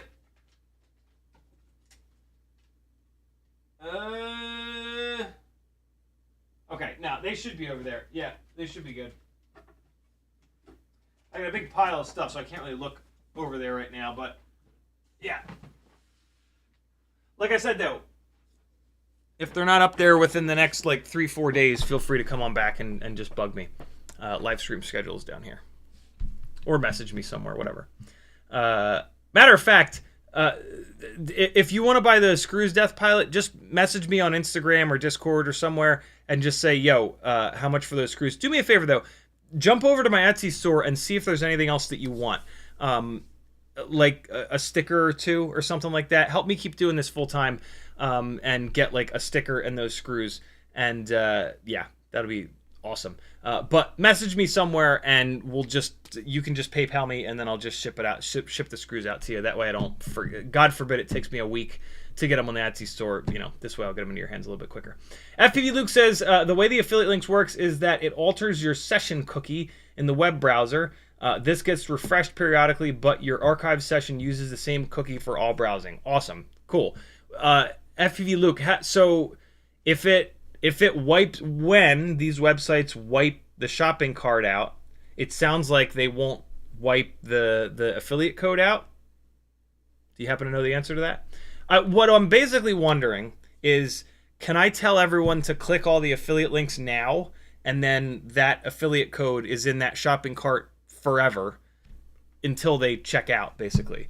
I would assume no, but I don't know how computer things work. I'm not a computer guy. Walter says, I never buy through shopping list, direct buy, never list. Striker says, any idea when Jesse is going to have 0802s back in stock? No clue whatsoever. I don't get any inside info that I get that I can share with you guys. I share right away, because otherwise I'll forget it. Typically I don't get any inside info, especially on stock status. That is super rare. And if I get told that I can't share that with you, I can't tell you anyway. So, but in this case, I truly don't know. Bagzilla says, "What's up, friends? Did you fly the HDZero AIO yet?" Here's your answer. Legs of Jimbo says, "Thanks for that. Best part is by ordering tomorrow. It'll probably Jesus." It will probably arrive with me just before a crazy Black Friday deal or the launch of a V2 goggle. Agreed. Nightwing says, thank you so much, bro. You're certainly welcome, dude. Well deserved. Striker says, ever heard of an artist called Helium? Incredible music for FPV. I have not. Fupa Panda says, now you're good. Spat out my Sprite when I first heard that. Thank you for having a great sense of humor, my friends. If it ever does bother you, don't feel bad about telling me to stop. It's all good. But it's just too good. It's just too fucking good. Like, it's so close. It's so close to being Fupa Panda. Oh, why am I such a goddamn child? Never grow up, friends. Never. Well, I mean, grow up in certain ways, but never grow all the way up. I don't care how many gray hairs you've got. Take advantage of male privilege and be a child in ways that are harmless. Levster says, you're amazing and I love your streams, man. The best. I learned so much from you. Thanks for everything. Why can't I super chat? Is that my settings or did you remove it? Thank you for the kind words. That's amazing. I have no idea. I did not turn it off. But YouTube is super weird sometimes. Maybe that's a good thing, though. If you have PayPal, go over to CiottiFPV.com and there's a PayPal button. Super chats, YouTube takes 30%. PayPal doesn't take anything. So if you want to donate, PayPal is a better option anyway. But if you're dying to do a super chat, a Google search or two, why can't I super chat? I'm sure there's a solution somewhere on the internet. Thanks again for the kind words, man. That's very, very cool. It is my pleasure. Elias says, any thoughts on the BetaFPV Meteor75 Pro HD Walksnail? You know, I didn't even realize that they make that. Do they really?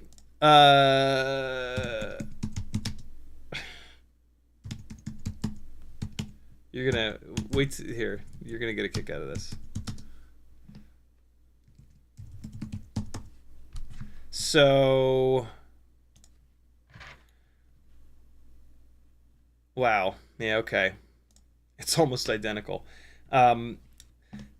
This is a fully custom built 1S Walksnail TinyWhoop. Unbelievable. All right, so let's take a look at the Meteor75 Pro HD. Hold on, where's the parts list? I guess they don't give you an actual parts list. I'll just... Okay, so here you go. So here's the basic parts list. F4, this is not on purpose.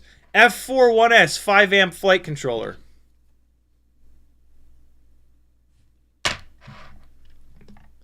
Oh, this one has HDZero, but whatever. Pretend this is the Walksnail Lite. Walksnail Lite VTX and camera.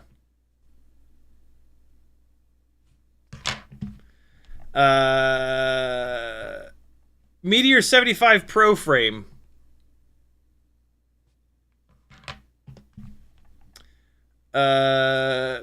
BT 2.0. I don't run this battery, but BT 2.0 550 mAh battery. I actually run the the 450s because they're significantly lighter. And then they don't have them here, but 1102 BetaFPV 1102 22,000 kV motors. I have managed to. This is the second time that I've done this. I've managed to back into a bind and flow that pretty much already exists.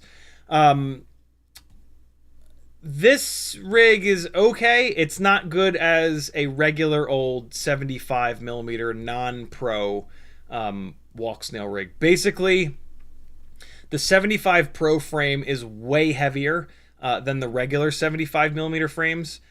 So this build has a big extra chunk of weight added by this frame, and then a big extra chunk of weight added by the Walksnail system. And this has ended up being too heavy for 1S. It cruises around totally fine. The runtime is okay, I guess. But I have had this build. So this TinyWhoop builds are a central stack and then a frame with motors and props. And so what I do to make testing motors and props and frames a lot easier is I buy a bunch of extra frames because they're cheap, and I put motors and props on them.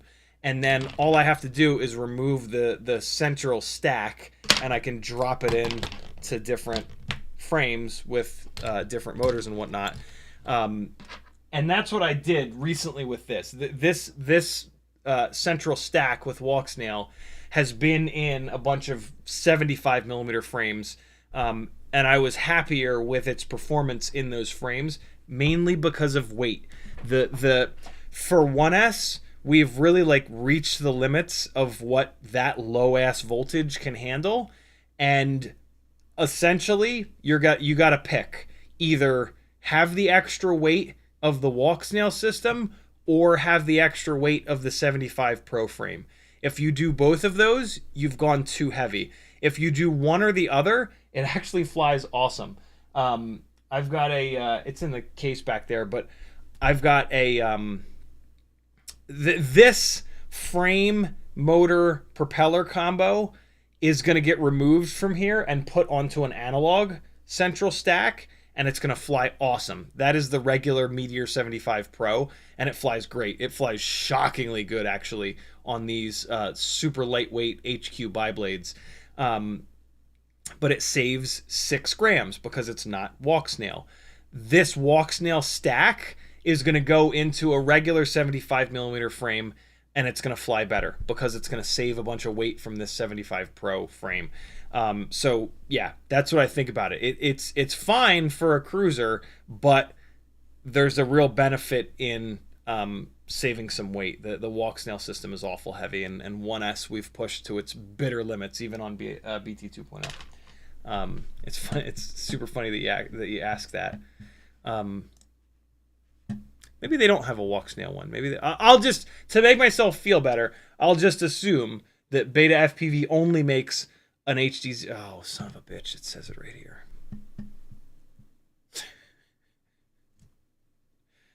We'll pretend like this doesn't here. There we go. Now I feel better. See, they only make it in HDZero. I didn't actually back into. My build is a little bit different. I have a lighter canopy. I have the better propellers, but that's it, really. My God, is that annoying? It sucks a big bag of dicks. Oh well. Willie FPV says, can you please tell them not to ask questions till you finish your build? I've told them twice already. For example, here in the EU, it's 10:11 p.m. All the best to you. I'm trying, man. I'm trying. Bad says each site has different length on how long an affiliate code cookie lasts. Interesting. It'll normally say terms of service of the program. Amazon is it really only 24 hours? Those bastards. Amazon is 24 hours, but I've seen some sites do 7 days. Okay, cool. Thank you, dude. Just Mo says, how you doing, brother? Do having motor plugs in a 65mm build affect flight characteristics dramatically? I don't think so. I've had builds that are with plugs, and then I've removed the plugs, and like I've never been able to tell the difference. Admittedly, though, I've not done it on like a 40,000 kV build, but here's the thing. I've done a bunch of 40,000 kV builds with motor plugs. The runtime is fine. The amount of power is absolutely outrageous. I don't need more power. I don't need more runtime. On these Walksnail builds, it becomes a lot more realistic to do that because I do want more runtime on the Walksnail builds, but it's just such a pain in the ass to direct solder this stuff for me because I change motors so often. So yeah, I really should grab a couple of these builds that I'm totally happy with and direct solder the motors for a little bit of extra efficiency, a little bit more power, but I haven't, and I'm okay. So yeah, it's dramatically no, but there is a difference. The plugs absolutely add resistance, especially when they get older. But yeah, using the plugs, even older motors that I've plugged in a bunch of times, older AIOs that have been plugged and unplugged during testing, right? Like what you guys don't see when I'm not streaming is like lots and lots and lots of taking that central stack out and dropping it into a different frame, plugging in motors, flying it around, unplugging motors, popping it into a different frame, plugging motors, unplugging motors, different frame, plugging motors, unplugging motors. Recently, I've been lucky enough to have a couple folks donate some AIOs and some canopies and cameras, which has allowed me to not do that quite as much and do it, if I have two, I can do it half as often, right? But still, yeah, I have motors and AIOs that have been plugged and unplugged way beyond like the recommended service interval, and they still fly totally fine. If I then direct soldered those, sure, I would get a little bit more runtime and a little bit more power, but it's not drastic to me. The racers are all about it because they're racing. They're seeing tenths of a second difference, and that's for racing. Yeah, awesome. For freestyle, for fun, it's not going to make or break anything, and the plugs are so nice. FPV Luke says, not forever, no. It's however long the site cookie is set to live for. Could be a day, could be a week. If they click the link and order in a day or two, they should be fine. Very cool. Titan says, is an 802 big enough for a 45mm prop? Not really. 802 is just barely big enough for the 1.6-inch 40mm propellers. I mean, the 45mm HQ ultralight is very light. So like it would be okay. But yeah, you're a little bit over the limit there. I'll say this. Most people probably wouldn't notice though. So yeah. Levster says, PayPal just to say thanks. Thank you, brother. Levster with a 321. I love it. PayPal. Thank you, brother. He says, thanks, man. Much appreciated, dude. What email? What did you just do? Don't delete that. There we go. Oh, Yorn, you ordered something that's only $5 on my Etsy store, and it looks like you're in Germany. The postage to Germany is going to be like between $20 and $30 alone. Etsy does not allow me to. They don't have a good setup for overseas shipping. So if you want to spend that much money on shipping, we're gonna have to do it through PayPal. I'm assuming that you're watching this live stream because you put maybe not. You put that order through before the live stream started. If you're watching this live stream, I'm gonna be messaging you to try to figure it out. I'll probably just end up canceling the order because yeah, shipping outside the U.S. from inside the U.S. used to be not that bad. In the past couple of years, it's gotten absolutely insane. And so I'm very tempted to just completely turn off international shipping, but sometimes people really need the thing that they're trying to order, and they're willing to spend that money. So I haven't yet, but yeah. If you're watching this, Jorn, I'll be messaging you on Etsy. I appreciate you wanting to support me though and get that little adapter thing. Titans, no, we got that. Elias says, what would you say about the Moblite7 Walksnail compared to the Meteor75 Pro? I'm gonna assume. I'm gonna look it up. I'm not gonna assume. Hang on. Moblite7 Walksnail. What AIO does it use? If it uses the Diamond AIO, then no, it uses the Super B. I don't know much about the Super B AIO, but if you can find some people saying that the Super B AIO that Bind and Fly uses is durable and reliable, then yeah, I would say go for it. But I don't know anything about that AIO. I think I might have had one of those AIOs at one point, and it did not hold up all that well. But yeah, look for people that know that AIO. I unfortunately do not. Walter says, by the way, you got me into Lego also, and I think the Lego we had, like tech Lego, was more nice. This is puzzles. Adults spoil everything. Lego's fun, man. Hey, I'm caught up on chat. All right, here we go. AIO 5 HDZero build. Yeah, I got enough time to get this build done. No guarantees on tuning, flying, all that fun stuff, but we're going to get this build done today for sure. And then I will have some time tomorrow during the day to fly it, almost certainly. But let's get to work, damn it. I've got to solder a couple of things, and then we will be all set. TinyWhoop.com has these... Hold on. I gotta move a window real quick on my desktop. Here we go. All right. TinyWhoop.com has these awesome little PCBs here that allow you to make a 180-degree BT 2.0 with these cool little LEDs on the back. And I'm going to use one of those. I have already soldered the BT 2.0 to the little PCB. All I got to do is solder the wires on. They give you the wires, which is pretty awesome. I have to take a quick look, though, at what color. I want to do this in red. This is going to be an all-red build. And hang on one second. I got to just take a super quick little look here at one of the builds that I already did it on. Okay, so the orange LEDs are pink, and then the clear LEDs are red.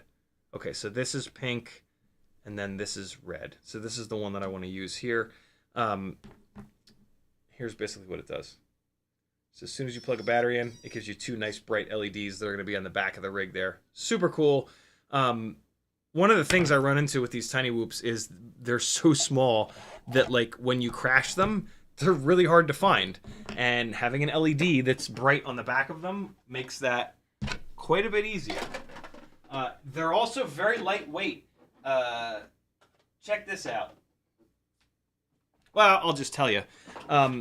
This is the 180-degree BT 2.0 that they give you with the AIO 5 stack. This weighs 1.0 grams. These wires and this little guy weigh 0.9 of a gram. I think these wires are a little bit shorter. Just barely shorter. That's probably the difference in weight, is the length of these wires. But still, that basically means that there's no extra weight.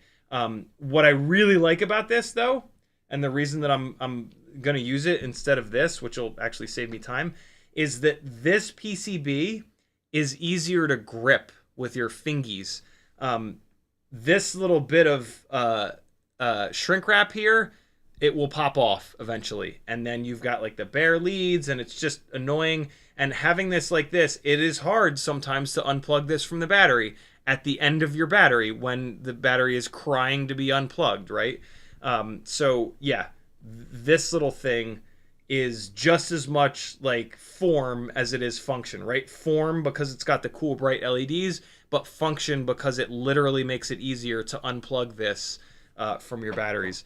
And yeah, like I said, sometimes these get really stuck onto the battery, and just having this PCB be a little bit thicker than the BT 2.0, it just allows you to like dig your fingers in really easily there and just pop it right out, even when it's super tight.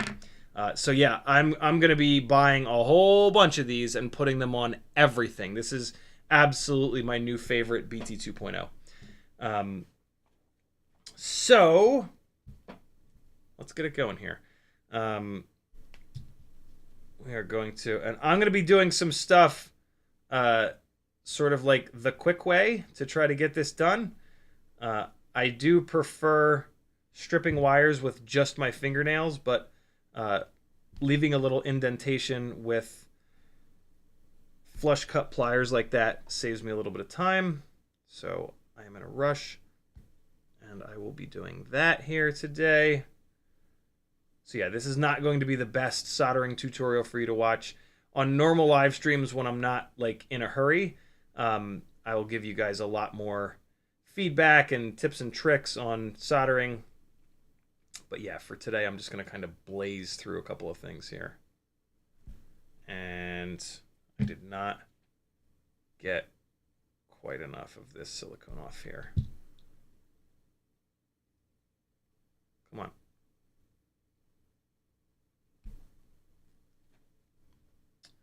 Is that enough yet? Nope. Come on now, really? What are you doing? What kind of Mickey Mouse shit are you running here? That's a fairly thin PCB. Yep, nope, that's fine.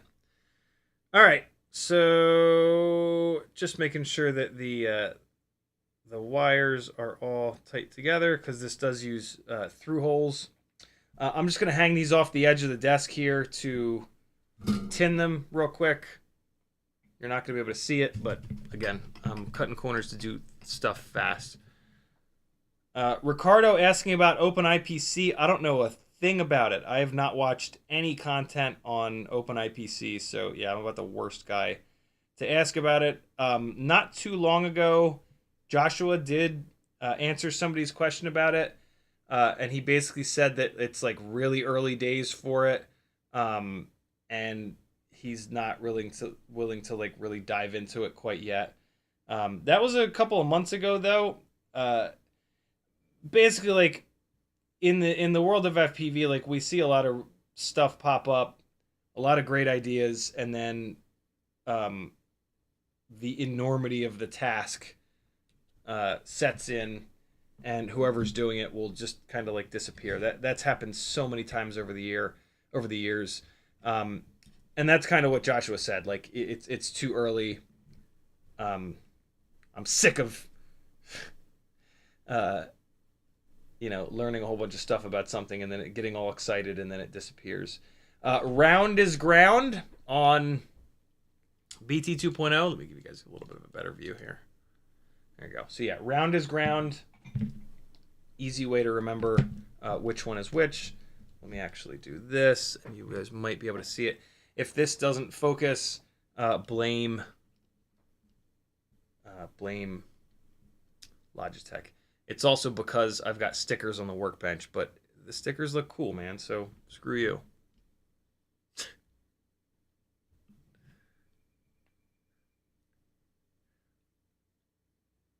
There was just a bird outside that sounded just like some of the blasters in one of the Star Wars movies. All right, well, this is not going to focus, and that is not surprising. Round is ground. I'm doing the not round one first here, and I've got a little bit too much solder on here for that to go all the way through the through hole. which is not the end of the world. That solder will melt when I put heat into the other side of this through hole. So let me get this set like this. And I just want to maintain some pressure on that so that when I put heat onto the other side of the through hole, it will just go through, basically. All right, hold on. Let me put the nerd goggles on. For all this 30 gauge stuff, I have to wear these. It just, being able to see what you're doing, go figure. You do much better quality work. And yeah, I've had like better than 20/20 vision my entire life. I don't think I do anymore. The past bunch of years, I've definitely noticed my vision getting a little bit worse, but hey, I had a good run. And Maggie says I look good in glasses, so someday I'll go down that route, but not yet. So there you go. As soon as I put heat on there, it melted right through.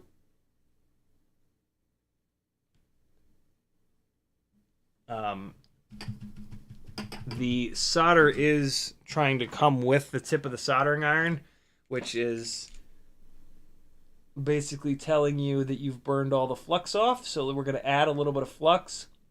I love these flux syringes. They have like a paste style flux in them, which stays where you put it. Highly, highly, highly recommend it. So all I'm going to do here now is come in and do what's called reworking this. I'm just going to reheat it. There's a bunch of flux on there. That's going to help with the heat transfer. And that's going to prevent the solder making that Hershey kiss shape by chasing the tip of the soldering iron. And now that joint is damn near perfect. Nice and shiny. Nice and round. Fuck you, Logitech. Next up is our ground wire. And I think this one has a little bit less solder on it. Yep, so that one goes all the way through the through hole without needing to bring the heat in, which is just going to make this job a little bit easier. I'm going to preemptively add a little bit of flux here. And then I've got my little reel of solder here sitting on the side. What I do is I bring the tip of the soldering iron down onto this just to pick up a little bit of solder on the tip of the iron. And then we will add that to the joint, and away we shall go. Okay. So tip of the soldering iron down onto the solder. That's where the smoke is coming from.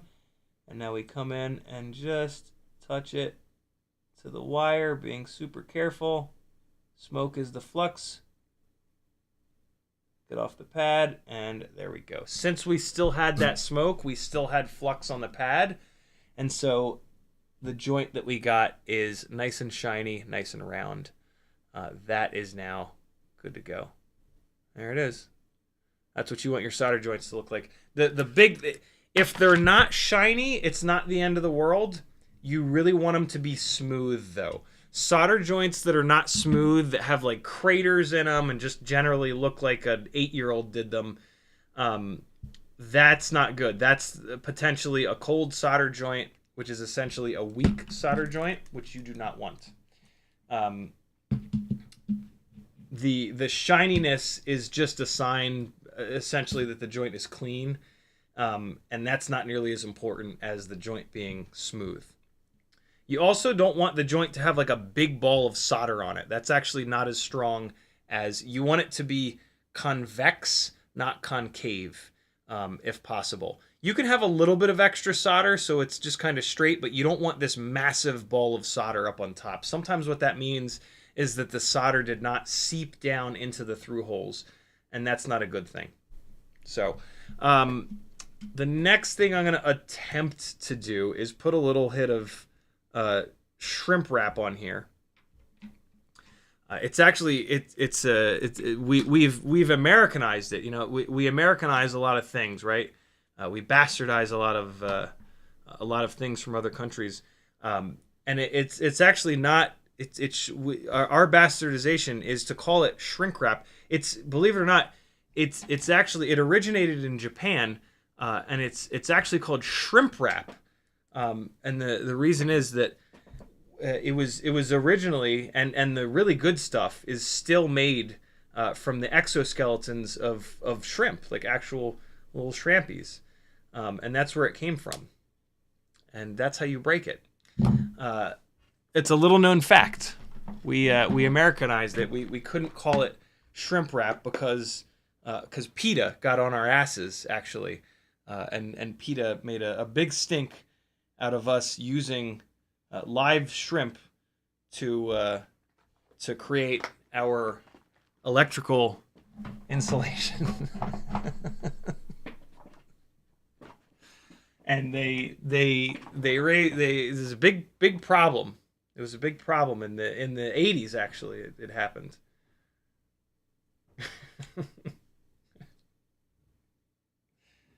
And you know, a whole bunch of us in the early 80s, we got together and we formed the Anti-Shrimp Wrap Alliance, the ASSA. Wait, no, we were fighting for shrimp wrap. That doesn't work. I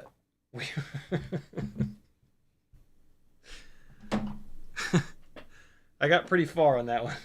I got pretty far that time. Next time I'll get even farther with that farce. Christ. I cannot fucking wait for the day that I get a comment like, this dude doesn't know what the fuck he's talking about, trying to tell people that shrimp and shrimp wrap. Like, I can't wait for the person that has so little of a sense of humor and or is just so angry at me that they so what I was just doing, this is insane. I should be telling you what I'm doing because this is actually a really cool thing that like nobody knows about. This shrimp wrap, it's not big enough to go over here. I don't have any bigger shrink wrap, but sometimes you've got a situation where you need to shrink wrap something that's really thick next to something that's really thin. And what you can do is stretch shrink wrap out. Right now, like I said, I don't have a thicker piece of shrink wrap to do this with. So I'm just doing this out of necessity.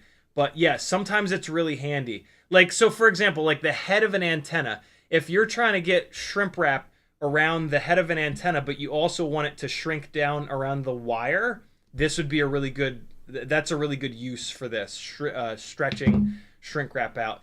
As you saw on the first piece that I tried to do, it's very easy to tear it, but you can usually stretch this. They sell shrimp wrap in, they rate shrimp wrap by how much it shrinks, 2-to-1, and then there's also some stuff that's 3-to-1. By doing this, I can make this like 4-to-1, sometimes even like 5-to-1. So like it'll really shrink down. I'm super pushing the limits here. This is probably gonna rip in a second, but like I said, I don't have any thicker stuff. If you're gonna do this, make sure you cut the shrimp wrap, a little bit longer, because when you stretch it like this, it shortens. You know what I mean? Like your and then it doesn't really seem to lengthen back up after you shrink it back down. And so the other thing is, when you do this, when you apply heat to it, it will shrink all the way. Fuck! It'll shrink all the way back down, as if you've never done this. Oh, balls!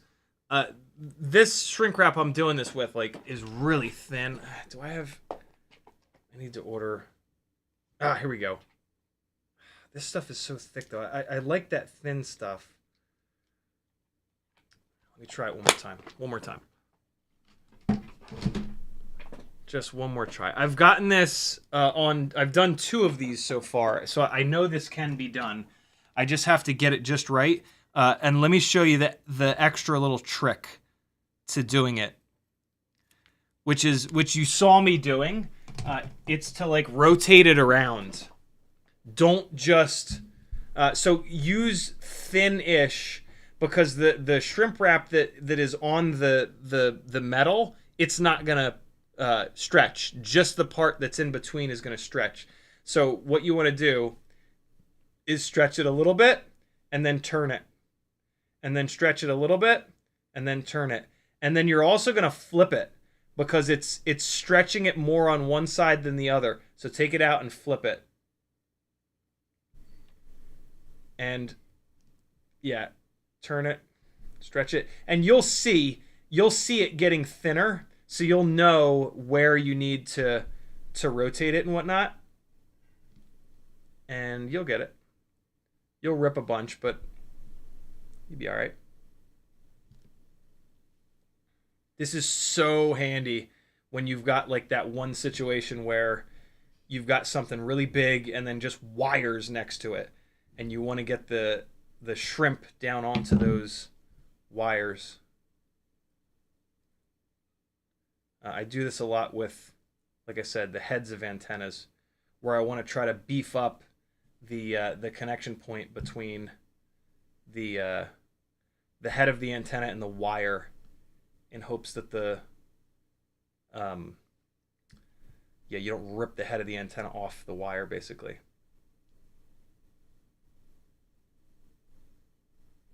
I swear to God, if somebody asks the question, why not apply heat when you're stretching it out? I'm going to end the stream and never live stream again.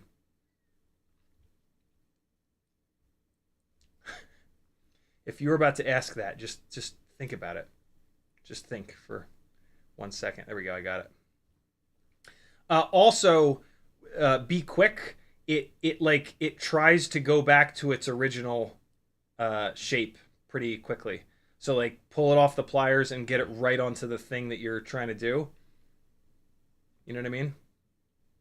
It tries to like return to home, basically. Return to its home thickness.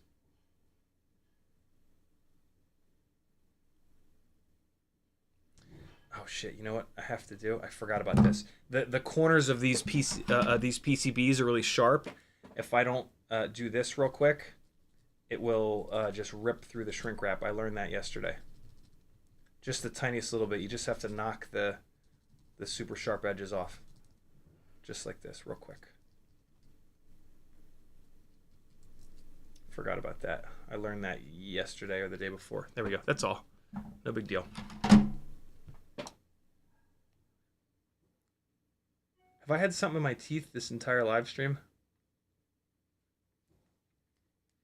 All right, so it's been sitting here and it's returned to its original size, so I just got to pull it one more time real quick.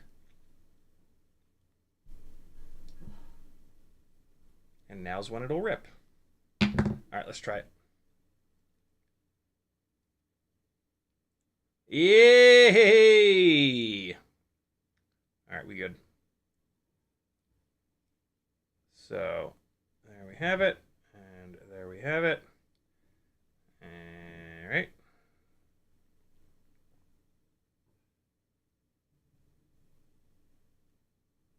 There we go. All right, cool.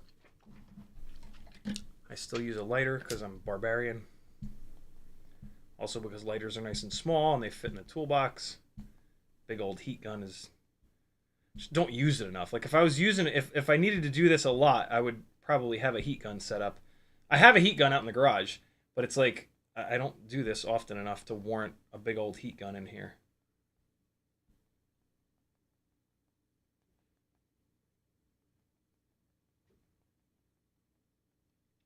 And there we have it. Nice little shrimp wrapped LED bing bong. You can just plug a battery in real quick.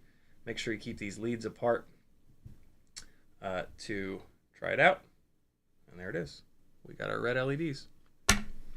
Now we're going to solder this up to the board. This is a thick boy board, so I'm going to need to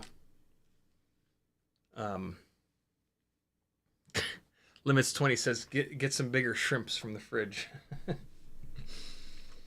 All right, so let's figure out where the hell the power and ground solder up to. There are. There's a set of pads that are bigger, and they're silk screened V and G. That's almost certainly where voltage and ground are gonna hook up to. These are these really nice edge pads, which I really like. I can't think of the technical name for them at the moment. I will in a minute.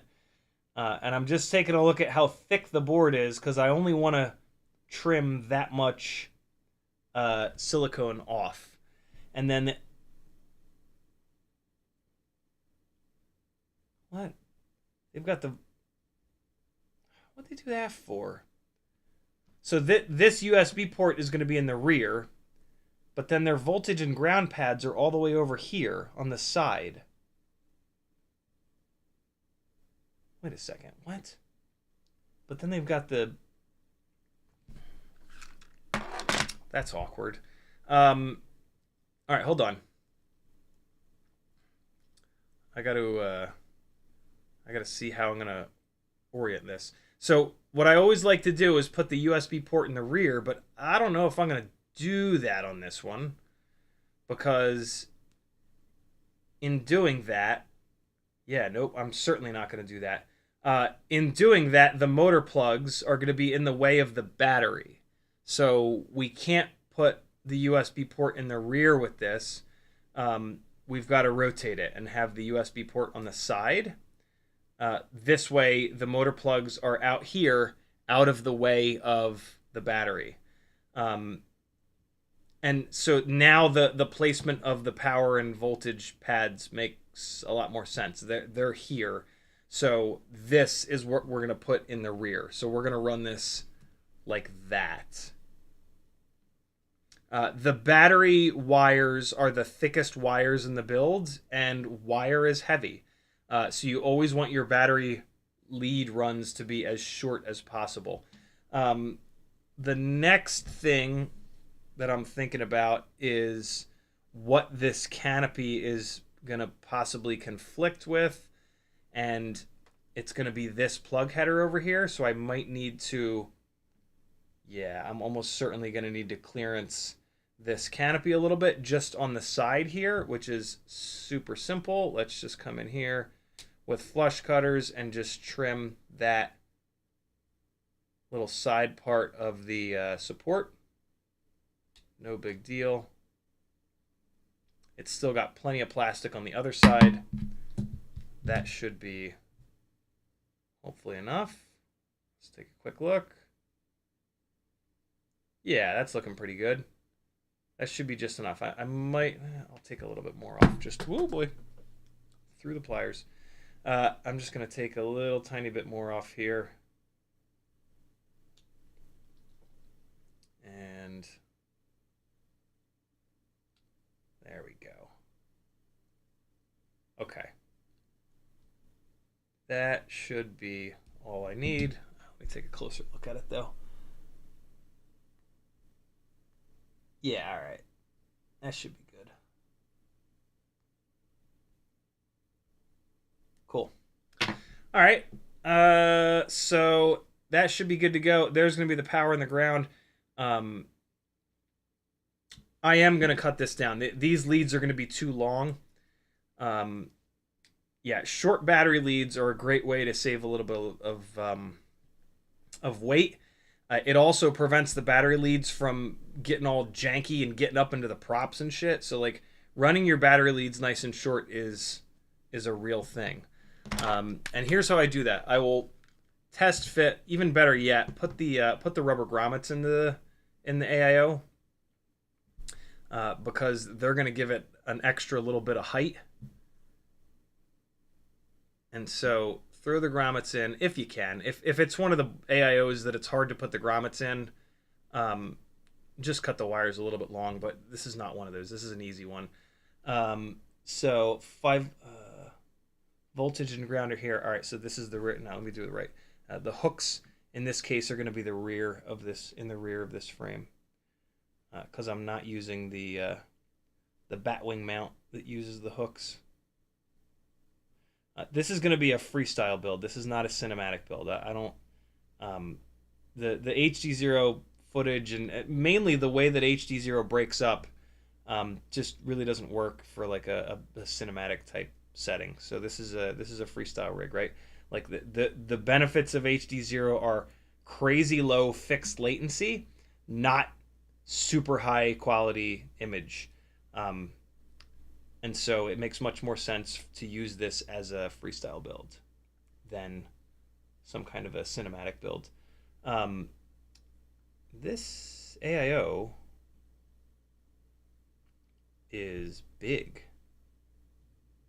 With these grommets on, I'm having a hard time getting this thing onto the posts. In this Cockroach 65 V3 frame. Let me keep trying. There we go. I think I got it. Yeah, I got it. There we go. Okay, cool. I mean, speaking of, let me just check the clearance on the outside of the frame. Now we're good. We're good. It clears the frame totally fine. Yeah, we are right. Okay, cool. So here's how you do it. Here's how you get your wire runs the perfect length. Take a battery, throw a battery in there. I know some of this stuff might seem kind of pedantic and like I'm a complete lunatic. Well, you know, I am a complete lunatic, but this is how you do this perfectly. If you want the best possible performing TinyWhoop, this is how you do that. And it does make a difference, especially if you're going to fly these things hard and crash them hard. So voltage in the rear. So we're going to run these up in the exact way that we want them to run. And we're just going to like do a dry test fit, basically, right? So run the battery leads up and just leave the battery lead, and then take your battery and put it in. I want to take a look at what directionality, so the flat part of the battery is towards me. So put your battery in here. Push it all the way forward, and then pull these leads up until the battery lead. Now, here's the thing. You don't want to pull them up until it's plugged in. You got to remember that you have to be able to unplug this battery. So that's where I pretty much want it, because I then need to plug it in. If I keep pulling these things and I cut them so short, it'll have to stay plugged in, and you'll only be able to run one battery. So don't do that. Make sure that when you shorten up these wires, you have enough room. Also remember that the plug needs to get out of the way, right? You need it to go like that so that the battery can slide out of there. So that right about now is kind of the perfect amount. And so now you've got these guys sticking up. Just take a look, make sure power is where power needs to be and ground is where ground needs to be. And you still do want to give yourself a little bit of extra slack, but you got these sticking up now, ground and voltage, good. And now you can just chop them down. And like I said, give yourself a little bit extra. And now your battery leads are pretty much the exact shortest that they can be. And again, that does make a difference. These are the thickest wires in the build. And so cutting them as short as possible is actually kind of important to getting the best performance out of these things. Also, keep in mind that one of these pads is usually farther forward. That wire does need to be a little bit longer. In this case, it's the ground pad that's farther away. So the ground wire needs to be a little bit longer.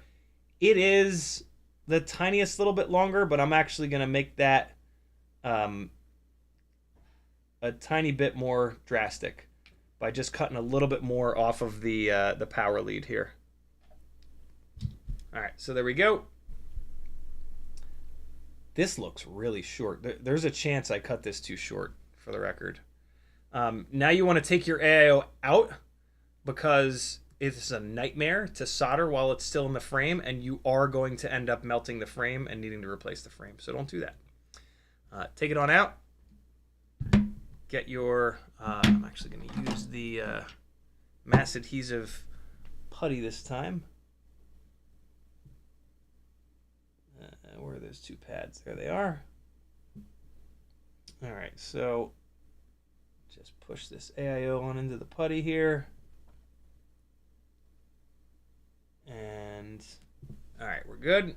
Let's get these guys stripped, tinned, and we'll zap them on down.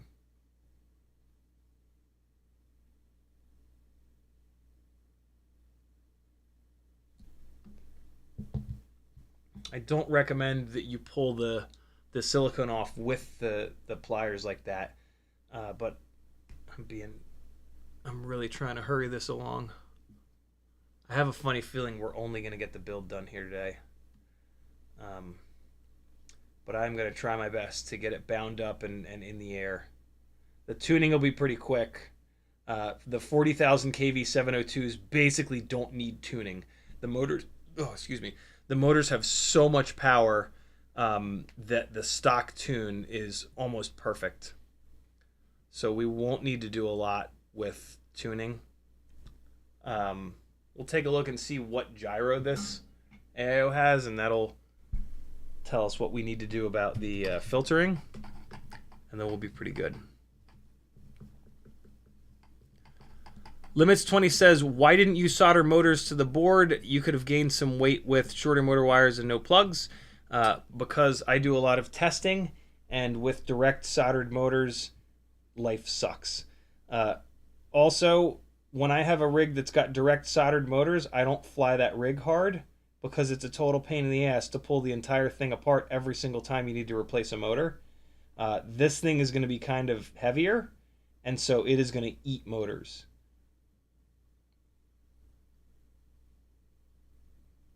And I plan on flying this hard because I want to see how durable this this AIO really is.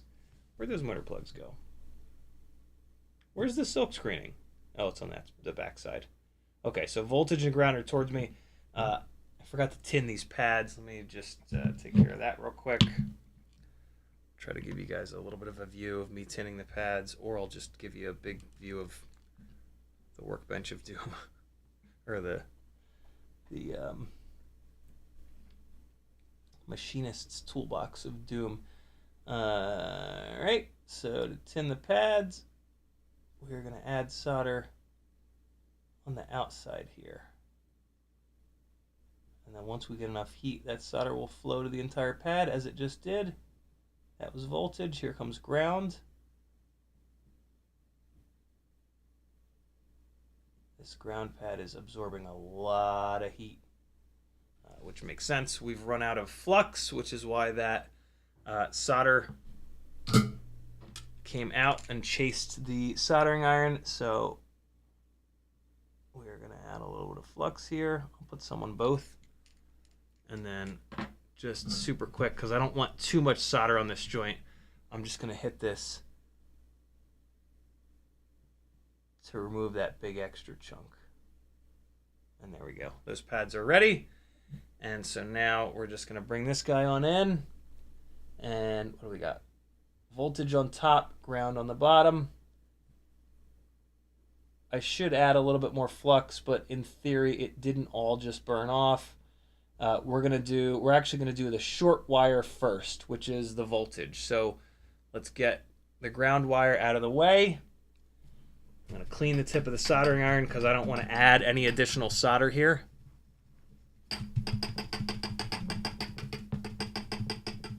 Can I Get a Channel says, do these high kV motors even matter? Very much so. They make significantly more power. And for these heavy builds, they really allow you to do like proper freestyle stuff. They are brilliant. And if you don't want the extra power, you just motor limit them down a little bit. All right. Here we go. Make sure that your wire is perfectly placed before you bring the heat in. Push the silicone up against the AIO. And stay nice and still when it's drying, cooling, whatever you want to say. There's the voltage. Looks pretty good. I'll take a look with the 5X loop in a second here, which has better magnification.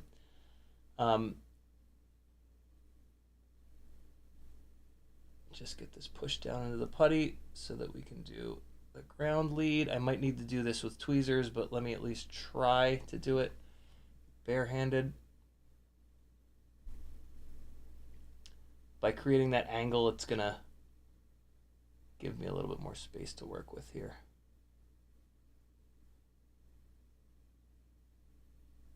There we go. I'm going to burn the shit out of my fingers on this, but let's just do it. It'll be fine. A little bit of pain is worth the glory.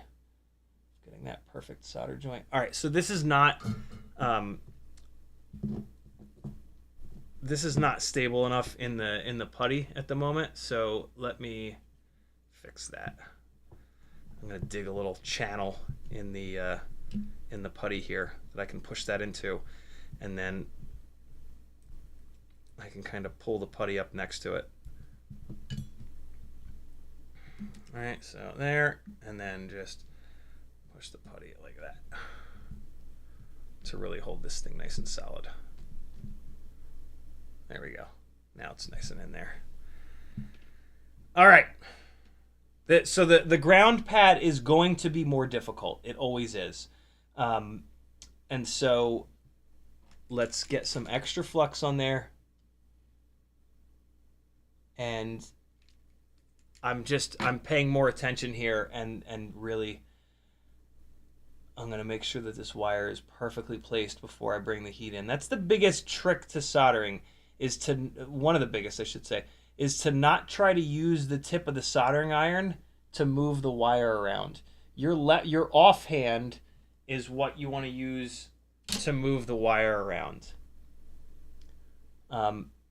Using tweezers here is going to not burn my fingers, but with tweezers, you're going to shake a little bit more.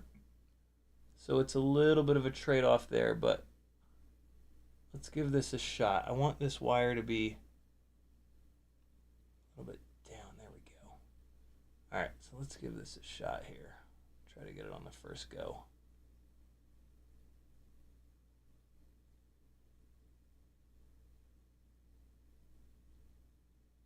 One of the reasons you don't want too much solder.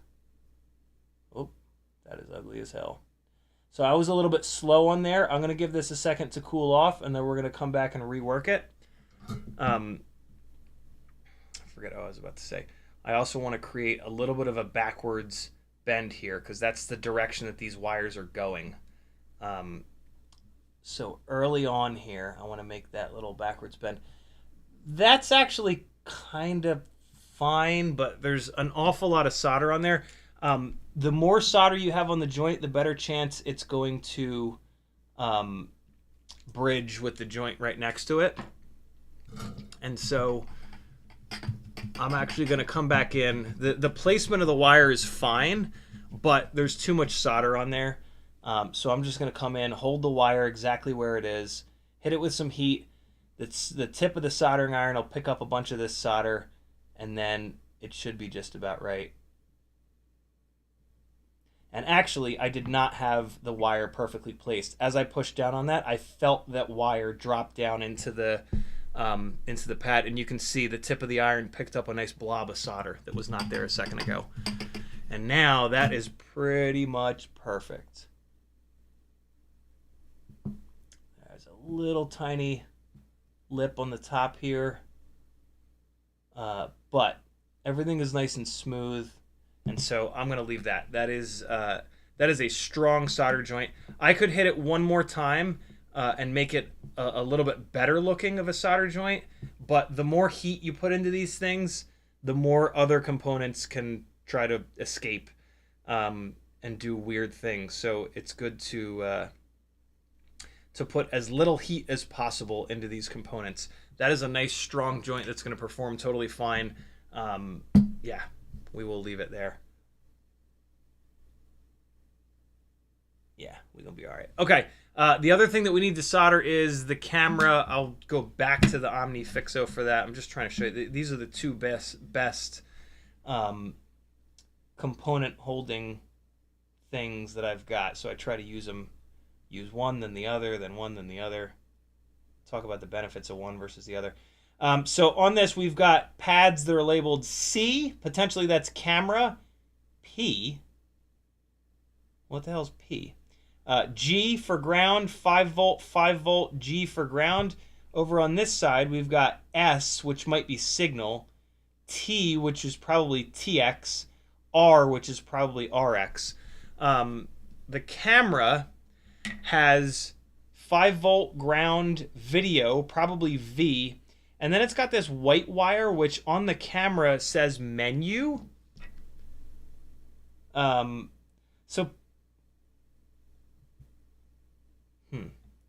What's P? C for camera, P for menu? I gotta look up the wiring diagram. The silk screening is not obvious enough, and I'm not gonna screw this thing up. Is there a QR code in the packaging here for the wiring diagram? It's on the back. There it is. I see it. Okay. I'm just gonna do this on my phone super quick, and I'll just tell you guys what the deal is. Come on, focus. There we go. HDZero.com, and then come on. Accept. Great. Product AIO 5. Okay. Come on. Product AIO 5. I hit it. I hit the button. Please. VTX firmware. Don't care about that. Utilities. Reference design. Transmitter.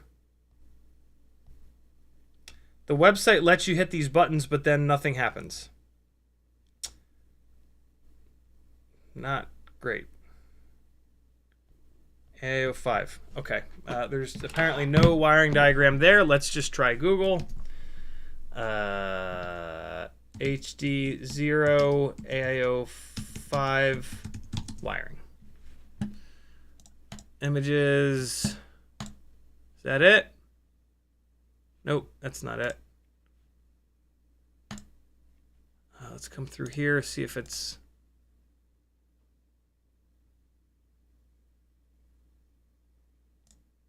Yeah, that. Okay, that's fine. There better be a wiring diagram. Here we go. Okay, great. What do we got? Okay, C is for video, yellow. P is for control, white. And then ground and 5 volt. Great. Video. Why P? P is for control, which on the camera is menu. Why not M? Or, oh, I guess you couldn't do C for control because that's video. Very strange naming that they've chosen. Just out of curiosity, oh, S. S is for LED strip, and then T and R for the UART 2. Okay, that makes sense. Yeah, okay. Yeah, so these are the 4 camera pads. That makes sense. Yellow, white, black, red. Okay. Cool. All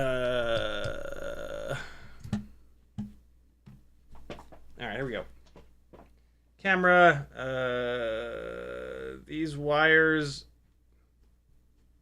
I don't know if they're pre-tinned or not. We're just going to tin them real quick just to be sure. Okay. Don't do this over the AIO. Pull a little bit of solder out here, and the idea behind tinning is that you put the tip of the soldering iron on one side of the wire, and then you push the solder in from the other side of the wire. What you're trying to do is push the solder into, in between the strands of wire.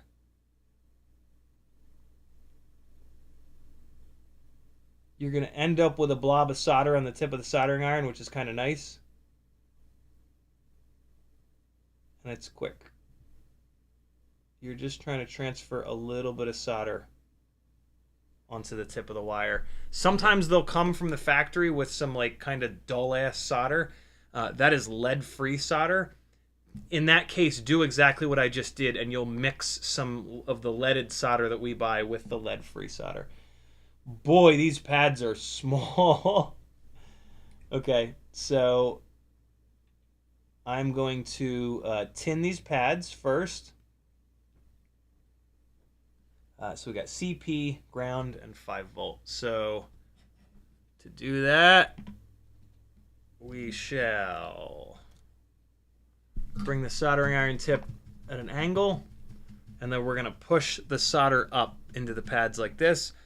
The Logitech camera might eventually focus. If not, I apologize, but there's not much I can do about it.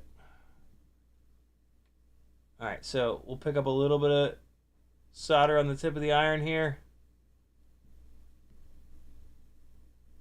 and then put it on the pad, and then we're going to push the solder in from the outside and then pull off of there while there's still some smoke coming.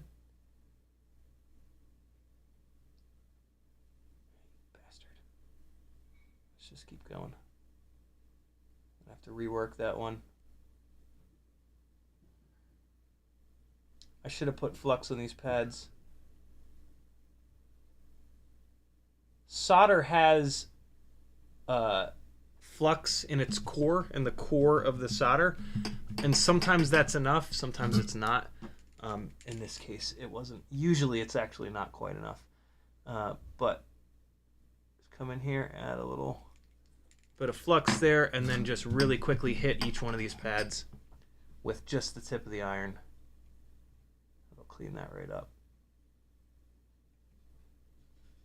2, 3, 4. See, it's still kind of doing it on that one, but now we're good to go. All right. And so the camera is going to be on top, so we're gonna send the wires out the top, which means that we want to put the work in a little bit of a different sort of position here. What's up, Azalea? What are you up to? How's your day going, little boo? And I can actually see that the solder didn't penetrate this one pad, so let's just add a little bit more.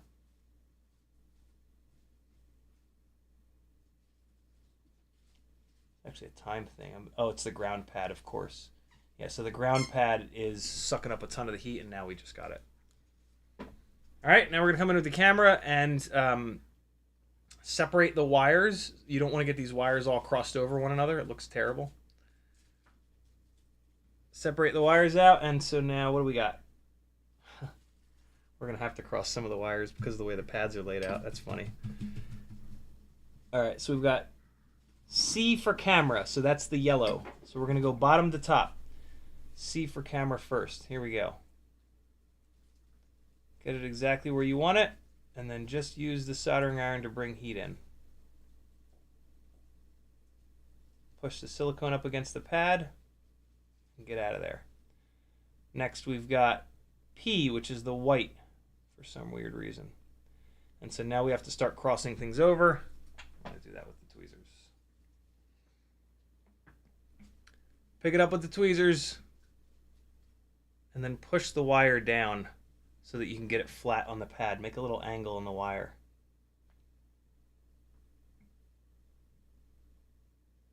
And see, I didn't grab it with the tip of the tweezers, so I'm hitting the other wire. All right. Get that wire in the perfect position. Then come in with the heat.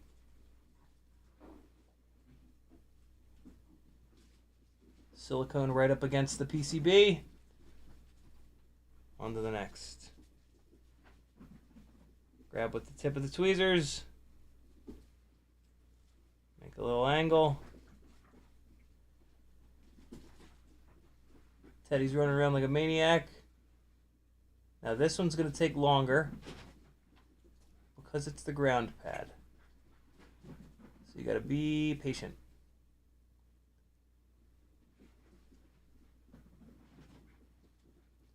All right, that's kind of ugly, but it's tacked on there, and now I'm going to add a little blob of solder and come back in and rework that. The ground pads just be like that sometimes. All right, a little bit of flux there. And now here's a little trick. Since we kind of tacked the wire on, what we can do is just come up in here and grab all 3 of these. That'll hold all the wires perfectly still. And then we can come in, and now we can actually use the tip of the soldering iron to push this wire into the little crescent on the outside here. And there we go. Now it's perfect. Last one's going to be the voltage. Grab it with the tip of the tweezers. Bend the wire over so you can get it perfectly in the little slot. And bring in the heat only once the wire is perfectly placed.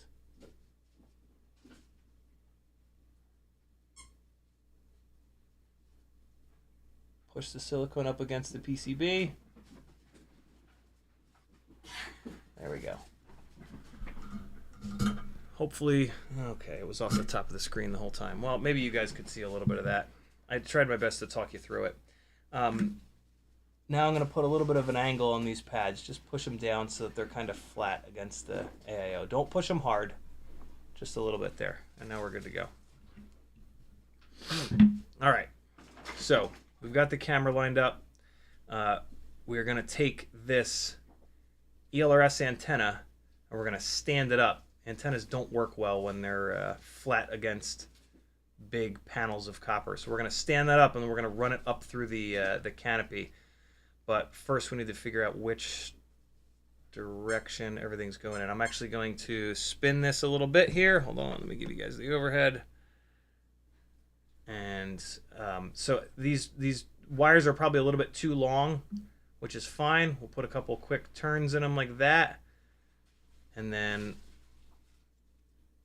I'm going to send this ELRS antenna up the front of the camera like this. And that'll have it totally protected inside the canopy. We're going to have to put a little bit of an angle on it, but that's okay. Just kind of rounding it off a little bit here. So we can send it up and then tuck it over the top of the actual camera there. Come on. Come on, little buddy. Get up in there. There it is. Come on. Dog is breathing heavy in the background. Ah! Come on, get up in there. One of the other really nice things about this old school Mobula 6 canopy is you can tuck antennas up into it and it keeps them nice and protected. Take a little bit of angle out of this. Not for a while, little bit. Why? You want to go somewhere? Yeah. Where? Please. Where? Oh man, I told you we were gonna go to H Mart this weekend, didn't I? We might need to go tomorrow, little boo. When you get home from school, how's that sound? Okay. Deal? All right, cool. All right, that's looking pretty damn good. Yep, that's up in there. Let me show you guys. So the antenna goes up, and then it goes kind of, there you can see it, and then I just had to put a little angle on the top of it. See that? So it clears the top. So that antenna is now vertical, so it's going to work really well, but it's protected inside the canopy. Cool. Oh, I forgot all about the video antenna.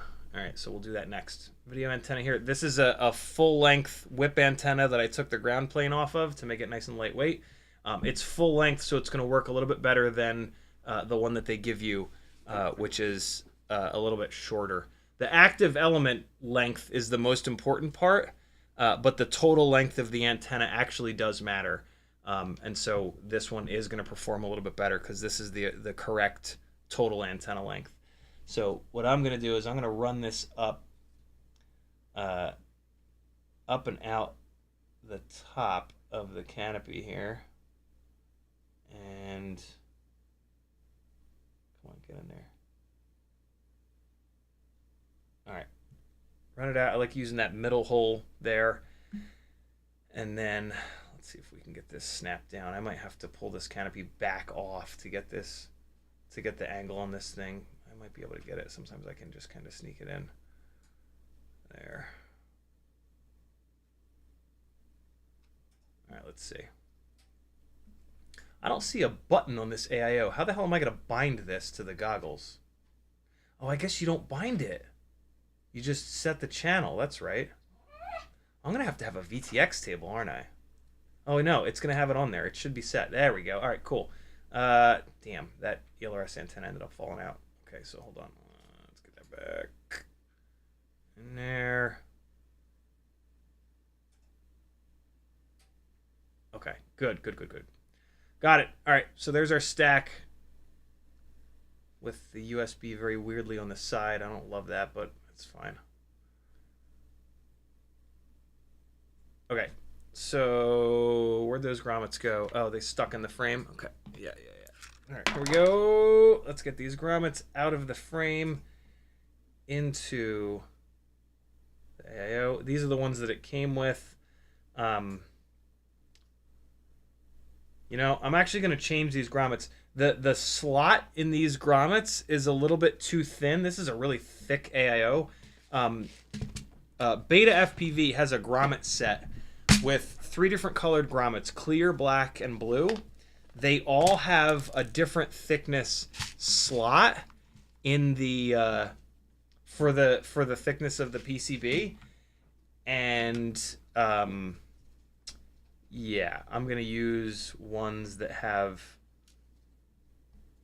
the thicker slot, which is these clear ones. Yep, that fits much better on there. Cool. Now I'll have less of a problem with these grommets popping out when I take this AIO in and out of the frame. There could maybe be a little bit better performance with the grommets that fit better. I mean, technically it could perform worse this way. I doubt it, but yeah, I don't know. If I was a black box guy, I would go down the rabbit hole testing a bunch of these different grommets to see if they make a difference, because they're probably making these out of different rubbers. They're different thicknesses. They're different. The slots are different in them. Luckily, I'm not a black box guy, so I won't do that insane level of insanity. All right. See if I can get this down on the frame on the first shot. Well, I've already knocked one of the grommets off. We're not off to a great start. I've already knocked 2 of the grommets off. Okay. All is lost. The canopy popped out. I'm going to have to route that antenna again. All right. Oh, I got to get the rest of these out. This is the stuff. This is the stuff in builds that can like take forever that you don't think about. Here we go though. Okay, those 2 are on. Of course. Oh, great. Oh my God. Can't. Okay.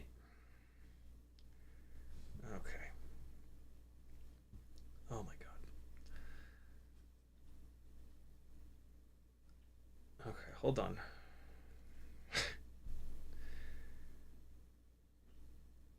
All right, here we go with that. Let's try to get 2 of the. I always find it's easier to get 2 of them started and then the other 2. All right, so we got those 2 on. You can kind of use 2 fingers to hold those on, and then. God damn it! Come on, get this in here. Okay. And then you can kind of use your other 2, your other index and middle finger on your other hand to kind of push down on one, then the other, and should be able to get it. Come on, get in there. Go, go, go, go. No, no, no, no, no, no, no.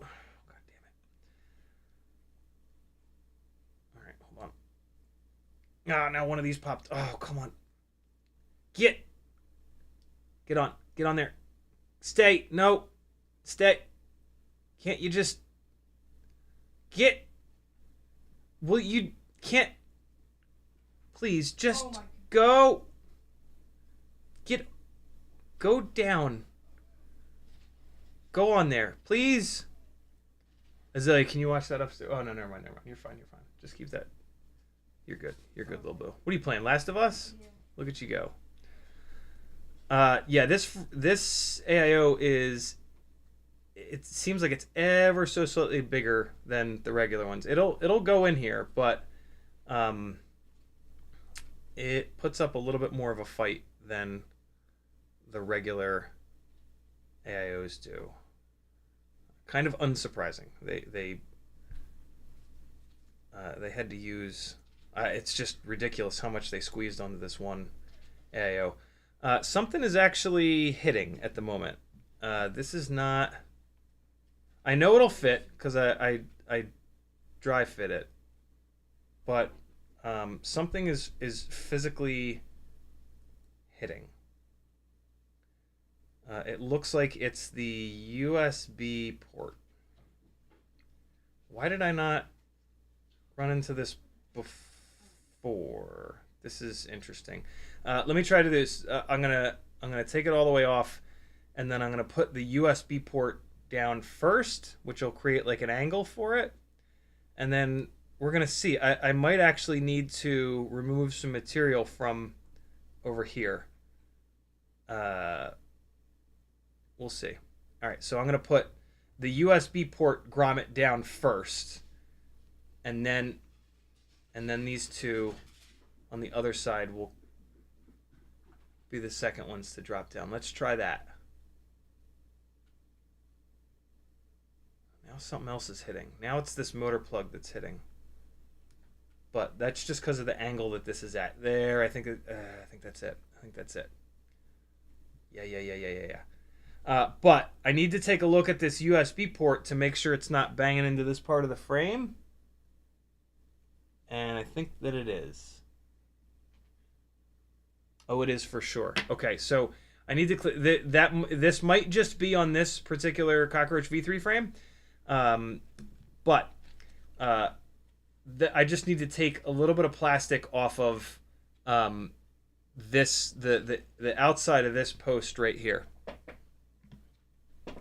This is where the USB is sitting, and see how that round plastic there? I need to make that flat on the outside, and hopefully I can get in there with flush cutters. I really don't want to have to file that down. That's kind of insane, but no, the flush cutters won't get in there. So let's file it as quickly as I can here. And so I don't need to take much off. And I mean, it would probably work without doing this. It's just you want the AIO to be able to float. You don't want it to have any physical points of contact with the frame, because the frame has the motors and the propellers connected to it, and those vibrate like crazy. Hold on, I'm just going to do this on my lap to get it done quick. Don't mind Azalea cursing at The Last of Us in the background. You guys probably can't hear it. All right, hold on. If I do this on my crotch, I can push a little bit harder with the file. All right, I think we're right about there. I'll do a little bit more. And you're just putting a flat spot in it. That's all, no big deal.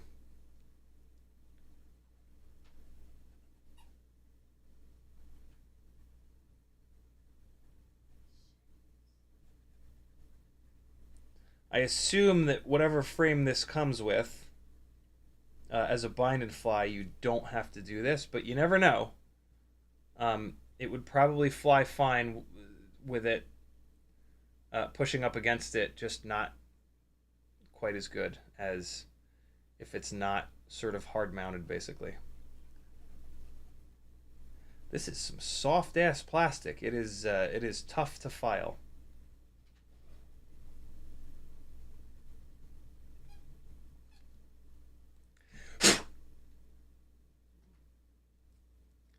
Man.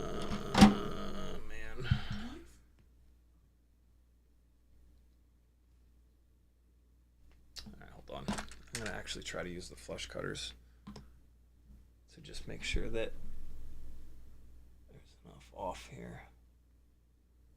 Bring them in at an angle. There we go. Hit it on the one side.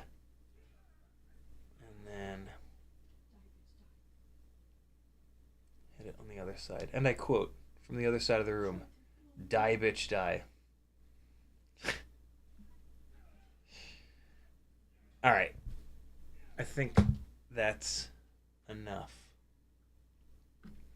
No, it's not. It's not. I gotta get in here and take a little bit more off. There we go. Welcome to the wonderful world of custom builds, my friends. Why am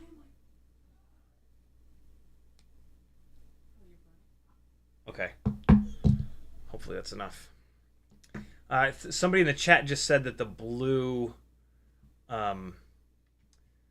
BetaFPV grommets are the best. You know, I'm gonna try that because these clear ones just keep popping off. This board is thick. My God. Rolling. Great. Here are the blue ones. Yeah, the blue one has a massive slot in it. Great.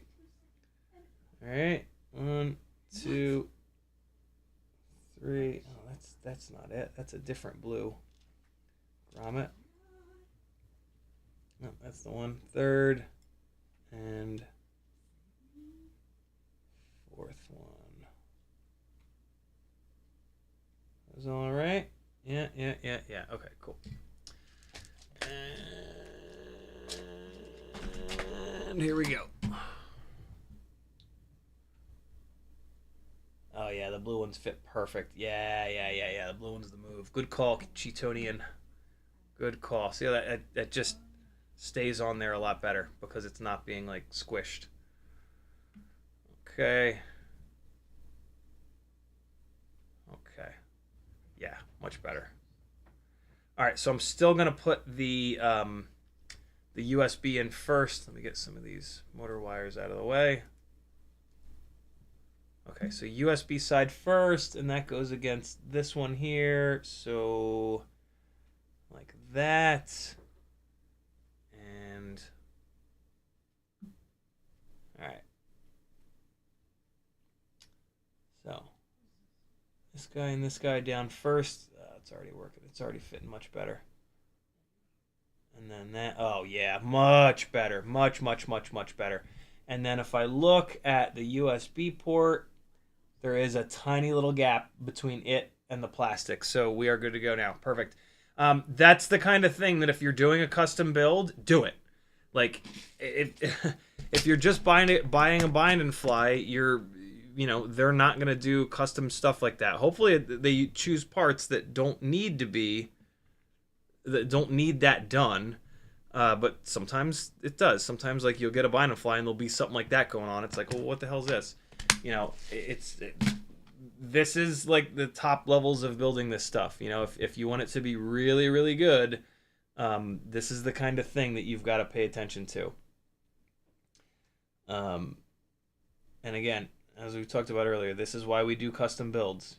We want that extra little bit of performance, and it's the devil's in the details, as they say, right? All right, so here we go. This, and check that antenna. Yep, that antenna's looking great. This guy's sticking up. These wires are a little bit of a mess. I am going to fix that. That's going to drive me insane. I'm going to put one more turn on these wires real quick here.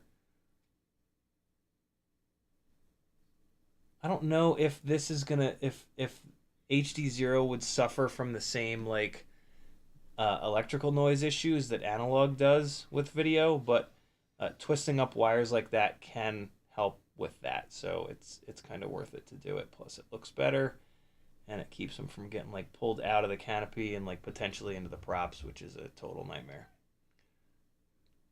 So again, you're doing a custom build, take the time, get it perfect. You're gonna fly it a lot, and the better the build, the easier it's gonna be to kind of like service and maintenance and all that good stuff. And I'm still not happy with these wires. There is a lot of extra wire in here. Hold on. It's like a straight shot between the camera and the board.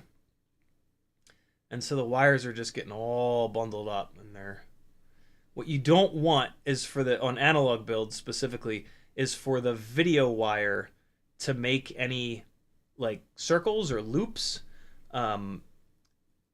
And so you got to make sure that if you're going to twist the wires up, that you twist them up enough so that the video wire doesn't do any weird little like circles. There's a name for it. I forget what it is though. For when that happens, that can cause its own video noise basically. And I forgot to put the video antenna back in. That's maddening. Okay.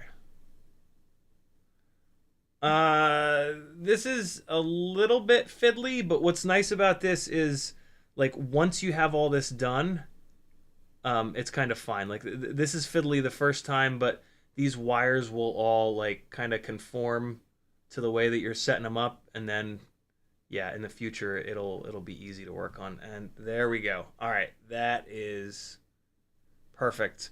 The Mobula 6 canopies come with these little screws that are specifically for them. They are just long enough.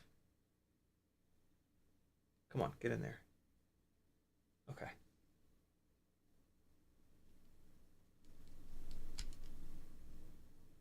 Oopsie. One single board with a digital VTX on it. Who would have ever thought this would be a thing? I certainly didn't. I still don't believe it. I think I'm going to put power to it and it's going to explode in flames. Why on earth would I say that out loud?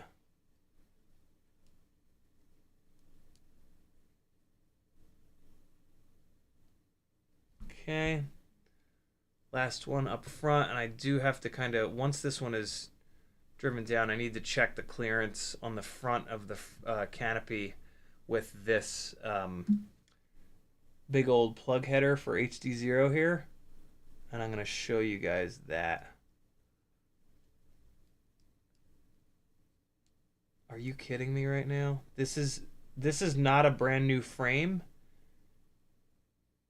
and apparently this is a frame where the front screw hole is stripped out. That is maddening. I'm just going to ignore that for right now, and in the future when I get another one of these black V3 frames, I'm going to swap it out. But right now we're just going to pretend that that didn't just happen. We'll tighten up the other ones. It won't affect the way it flies. It'll affect the way it crashes just a little bit. Wow, the rear one's stripped out too. This is kind of a beat up frame now that I look at it. There's a lot of scuffing on the inside here. Well. All right, and then the clearance up here is looking pretty good, actually. Let me show you. We got a little tiny bit of a conflict here. Hold on, let me give you guys. Let me put the 5x loop on the on this camera. See it there? You can see where I chopped that little bit of plastic out. It looks like I chopped just enough out. You still got the entire other side for strength, so it'll be totally fine.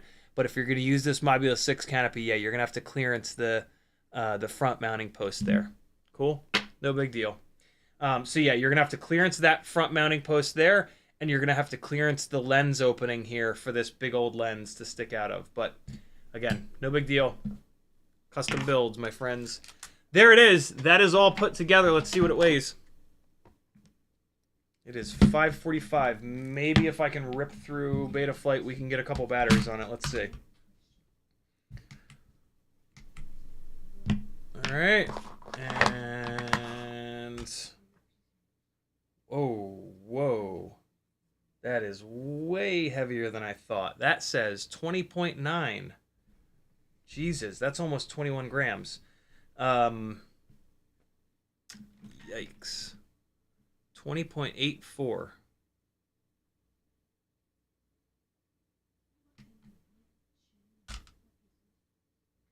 $20.89. Okay. Well, I'm guessing that the bind and fly has direct soldered motors, which will save a little bit of weight. I know that it has a much less substantial canopy, so that would save some weight. The antenna is the tiniest little bit lighter that they give you with it, but I think the main weight savings is going to be the direct soldered motors. I might, you know, this is a heavier build, and with a heavier build, the 0802 40,000 kV motors from Weebleed are just gonna be the motors that I choose, and so at some point I may very well take these motor plugs off and direct solder the motors to this thing, or maybe not. I don't know. I have a weird feeling I'm not gonna fly this thing a ton. You never know though. We'll see. We'll see. Man, 21 grams. I was hoping it would be a little closer to 20. But that's life sometimes. All right, let's get these motors plugged in. And yeah, wow. So that bind and fly is like ultra light. Like they've really gone in hard to get the weight down on that thing. That's wild. All right. Well, here's a big moment. This is the moment where I find out if I cut these motor wires these battery wires just long enough, or not quite long enough. And it would appear that I've cut them to be not quite long enough, unfortunately. But let's see. Maybe I can still make it work. So, nah, we're fine. We're fine. We're good. We're good. Well, let's see. Yep, we're okay. We're okay. Cool. First plug-in. Maybe it doesn't blow up. Hey, we got beeps. We got a nice bright red LED. These are actually absolutely perfect. I could not have cut those motor wires any shorter.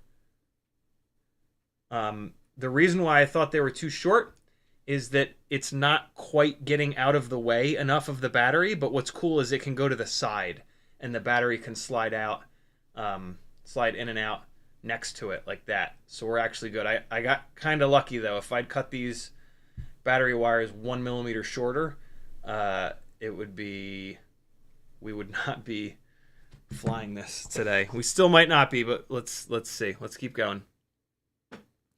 Fallen Apex says, Mobile 6 2024, bi-blades or tri-blades?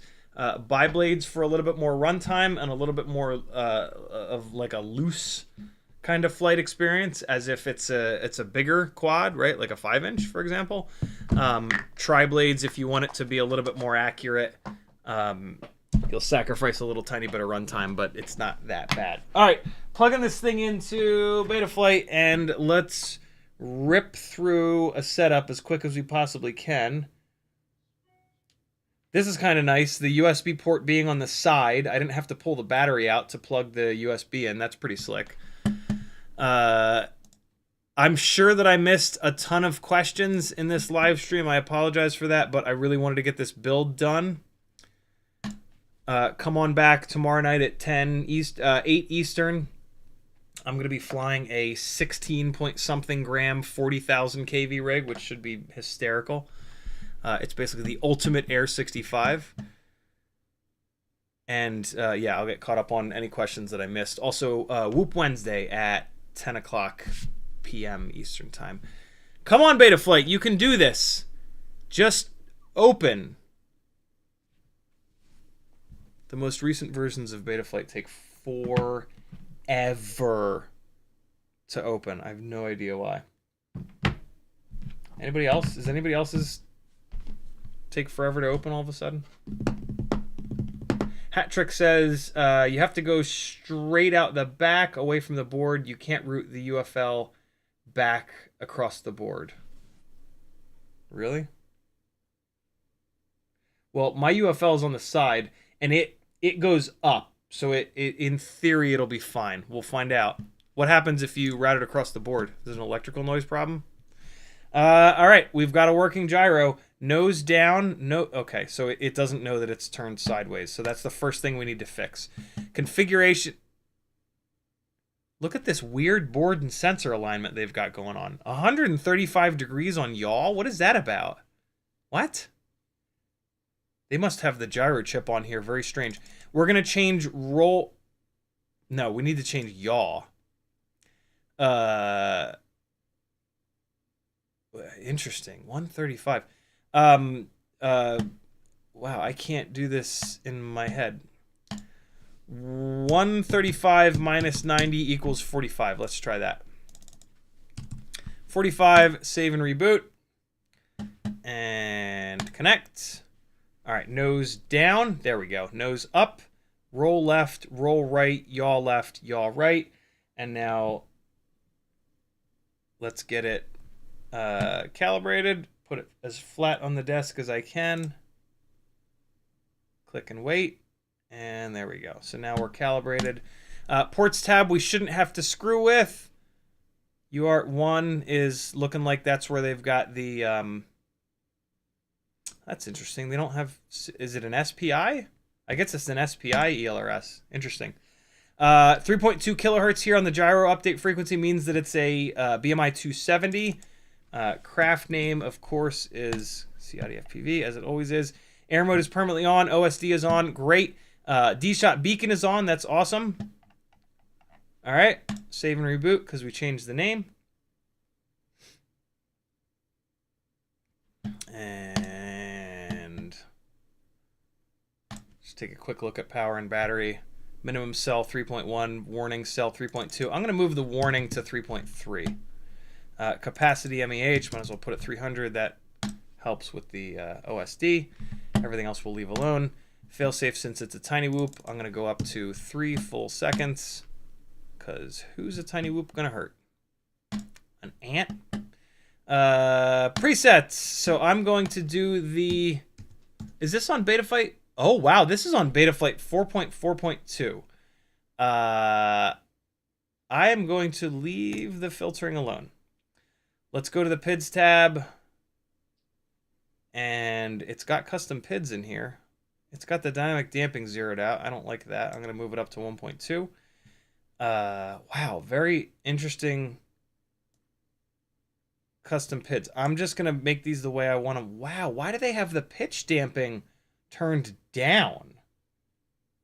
That's not great. I'm going to move it back up. There's more weight on the pitch axis because that's where the battery runs. The battery runs front and back. Man, they've also got the tracking turned up to 1.2 and the damping down at 105.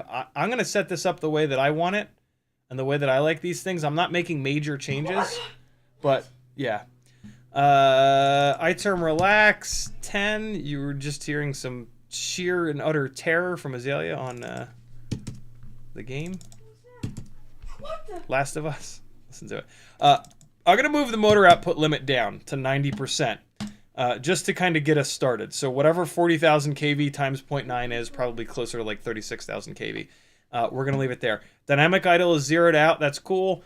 VBAT sag compensation, I am going to turn on. Thrust linearization, I'm also going to turn on. I'm going to turn it down to 10, though, instead of 20. And save it. Rate profile. Oh, my God. It's on Betaflight rates. What in the hell? Let's get it onto actual rates. Change it. Ooh, this thing's getting hot. Drop my rates in here real quick.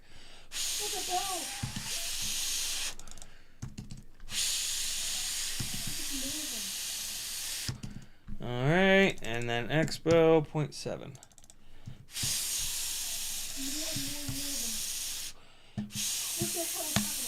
I am going to need throttle mid. I'm going to take a guess that it's around 40%.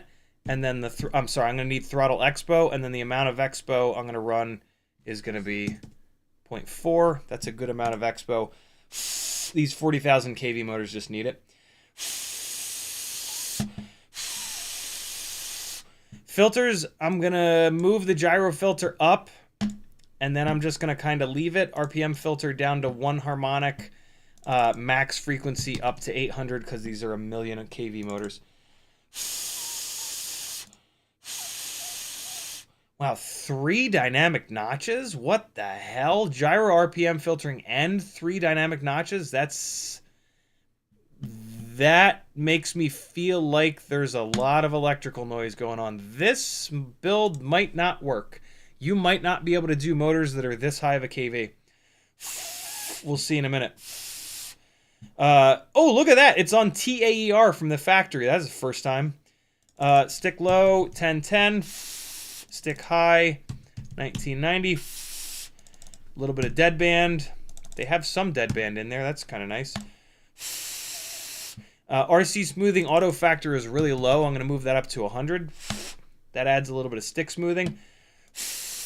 Modes. Aux 1 is correct. Let's turn off angle mode. Horizon mode is already on aux 2. That's great. I just want it in the up switch position. Beeper. Aux 3 all the way down. Flip over after crash. Move it to aux 3. Put it in the middle.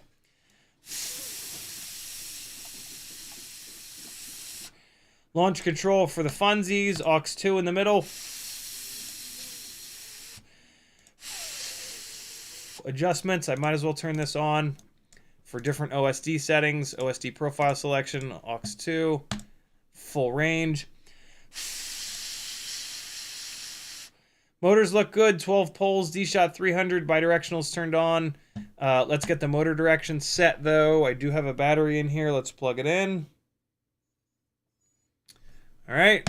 I understand the risks. Wizard. Start and spin. There's a motor that's hitting something. Let's stop the motors. It's probably a motor wire. Let's push those down and out of the way. All right. Let's see now. It should be good. Yep. Now we're good. Although 2 of the motors don't want to spin. And they're still hitting something. What the hell's going on here? Let's get them. Hold on. Motor 3 does not want to start. Let's come in here. Oh, the motors are in the wrong spots. Interesting. Stop motors. Reorder motors. Start. That is the right front. That is the left front. Right rear. Left rear. Left rear motor will not spin right now. Let's see what's going on with that. Don't pass out from hyperventilating yet, right? So it's motor 3 that's having a hard time. There it goes. Oh, motor 3 is not happy with life. Let's spin all 4 up. The one motor needs to clearance itself anyway.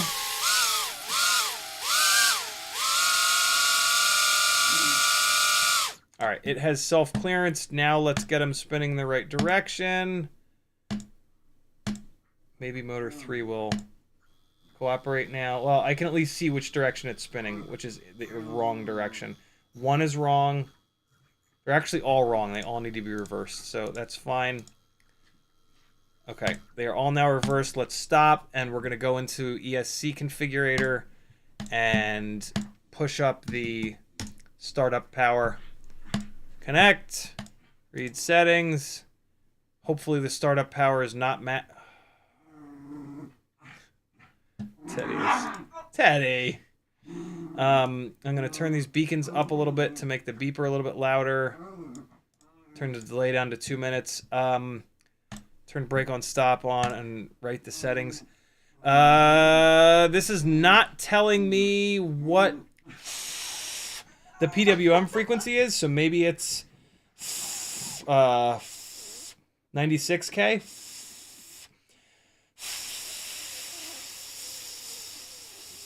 Can you guys hear Teddy? All right, so let's flash all the ESCs to the newer version of BlueJay 21.0 on 48K to make sure it's on 48.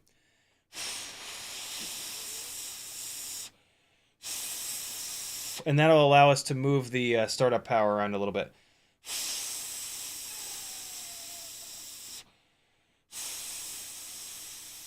It's weird that it doesn't say what kilohertz it's on out of the box on 0.19. That's odd.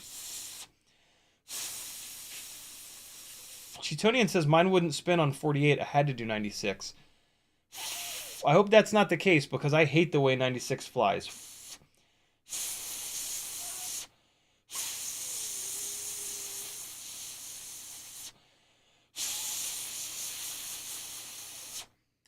Woo! This board gets hot. Oh, we're done. All right, cool. So I'm going to take a guess on the startup power, and I'm going to move it up to like 1080 and 1200. And I'm going to write settings. All right, cool. That's all good. We're on a newer version of Blue Jay. Let's see if it'll spin that motor up now a little bit better. I'm just going to try it in here. I'm going to take the master slider and move it up a little bit. Man, motor 3 is having a hard time. The rest of the motors are fine. But ESC channel number 3 or motor number 3. No, it's not motor number 3. I had these motors on another build. What is hitting? What the hell is hitting, yo? Well, you know, let's just see. I think I have enough stuff set up. The OSD might be a mess.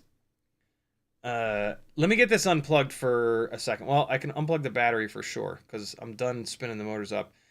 Come on. All right.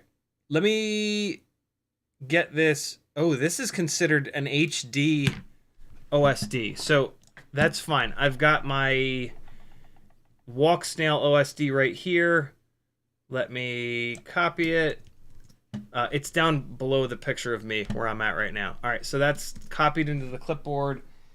I'm going to plug this in again, and I'll dump that into the CLI. And then we're just going to try to fly. It is 6 o'clock. I absolutely have to wrap this up. So connect, CLI. Come on. Paste. No red text. Great. Type save. And now that's saved my specific OSD. Let's reconnect. And I want to make sure that it's set up properly on OSD profiles 1 and 2. Yep, looks good. Core temperature constant on, I do not need. That's interesting that they have that turned on from the factory, though. That they seem to know that this thing gets hot. I have it in the warnings, so there is a core temperature warning. It'll start flashing. Let's save that.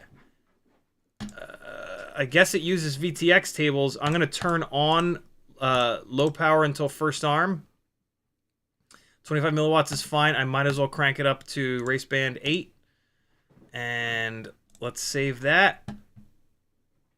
All right, we're good. Let's try to fly it. Hold on. I have to bind it to... Oh, that was weird. That disconnected in a weird way. Bind receiver. Let's turn the transmitter on. Come on. I'm going to assume that it's on ELRS 3. All right, here we go. Into bind mode. Please bind. Please bind. Yeah, there it is. Terrific. Let's check everything. Fine. Aux 1. Great. Should be okay. Let's see if it flies, friends. Well, I mean... Hold on. I've never used HDZero goggles with these HDZero goggles with actual HDZero. In theory, I guess it'll just work. Is that how it goes?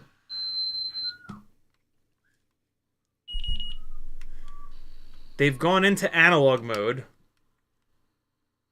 How do I get them out of analog mode? Do I have to take the analog receiver off? I don't... I'll figure out how I actually need to do it in the future. For right now, I'm just going to take this off. Hey. Get back in there.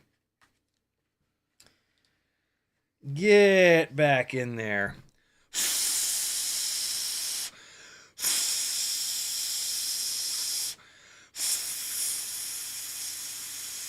Sergio, come on back tomorrow night at 8 p.m. and ask me that question, or on Whoop Wednesday. I have to get this going. How do I change the HDZero channel? Is that a thing? I got this rotary dial here. It doesn't seem to be doing anything. I pushed the button. That didn't do anything. I'm in the menu.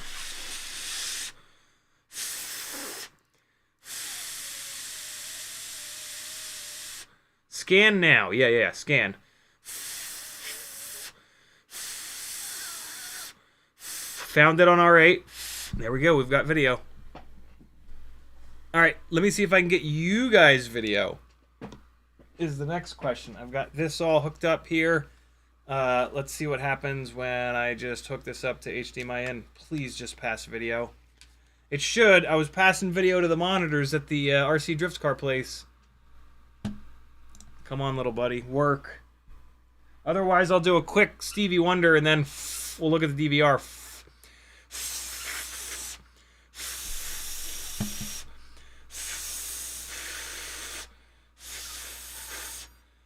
It's showing the HD60 Plus, HD60S Plus, but it's not picking up the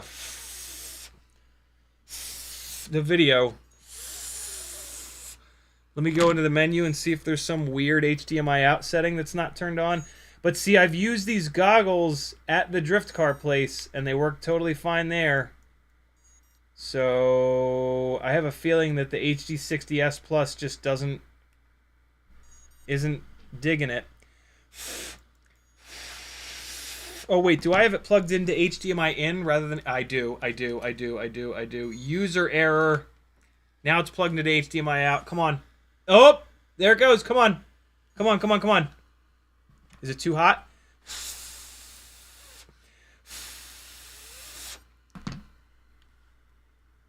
How do I get out of the goggle menu? Back. Hold the button, maybe? Why is it giving me a progress bar? Progress bar to get out of the menu? Is that now working? Please just work. Please work.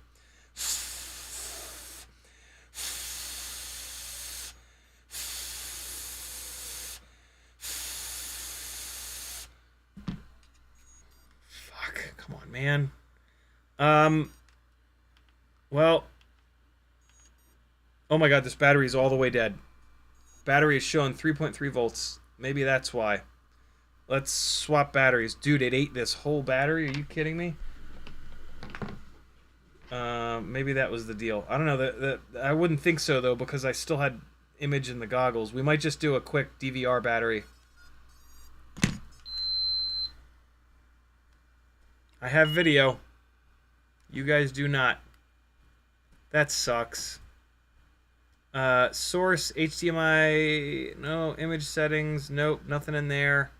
Power, nothing in there. Fans, nothing in there. Record options, that wouldn't make any sense. Auto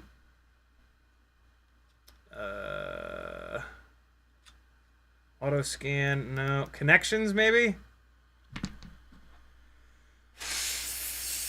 Nope. Head tracker, no. Playback, no. Firmware, no. Focus chart, no.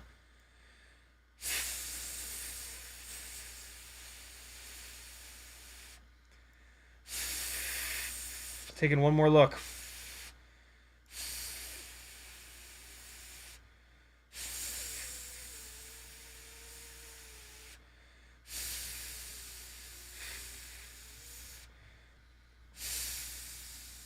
Nope, nothing in here makes any sense. The HDMI out should just work, and it has worked in the past.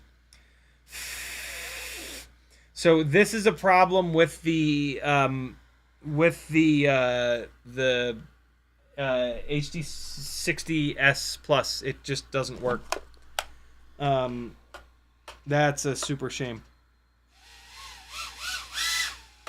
All the motors are spinning in the wrong direction. What the hell is that about? Yeah, so this is going to be a DVR battery. I will point this camera into the room, and you guys will be disappointed. But as long as I can get the DVR to work, I can at least give you something. Do I have a memory card in there? I do have a memory card in there. I'm just going to unplug the HDMI. Can't use Fat Sharks. This is HDZero. Fat Sharks are analog only. Motors are all spinning the wrong direction. I don't understand why. I set them up properly. What's that about? Oh man, is this going to be a situation where the motors won't spin? Well, first of all, I had this set wrong, so it wouldn't have flown anyway. So let's fix that. But that doesn't change the motor direction. Let's go through here again. Now the right front motor won't spin. Okay, so yeah, all the motors are spinning the wrong direction. This is one of those boards where the motor direction here does not work. That's super annoying, but not the end of the world. We can just do it in BlueJ. Come over here, connect, read settings. Reading all four. Come on, come on, come on. And we're going to go from normal to reversed. That is very annoying that this brand new AIO will not allow you to reverse the motor direction in Betaflight. Maybe if I flash Betaflight 0.5 to this, it'll fix that. But for right now, that will have fixed it. Let's connect one more time. Make sure this is good to go. Now none of the motors will spin. Okay, let's power cycle it. Both with USB and battery power. No, let's just plug it in. It should be totally fine. Gotta go, gotta go, gotta go, gotta go. Come on, come on, come on, come on. All right. Let's see. Teddy, back up, please. Teddy!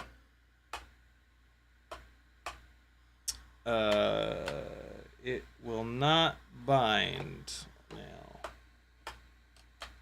What is happening? Maybe it's too high. Oh, there it is.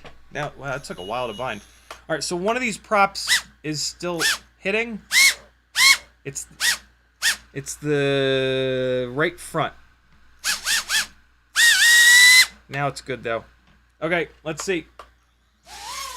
Hey, we've got a flying HDZero TinyWhoop, my friends.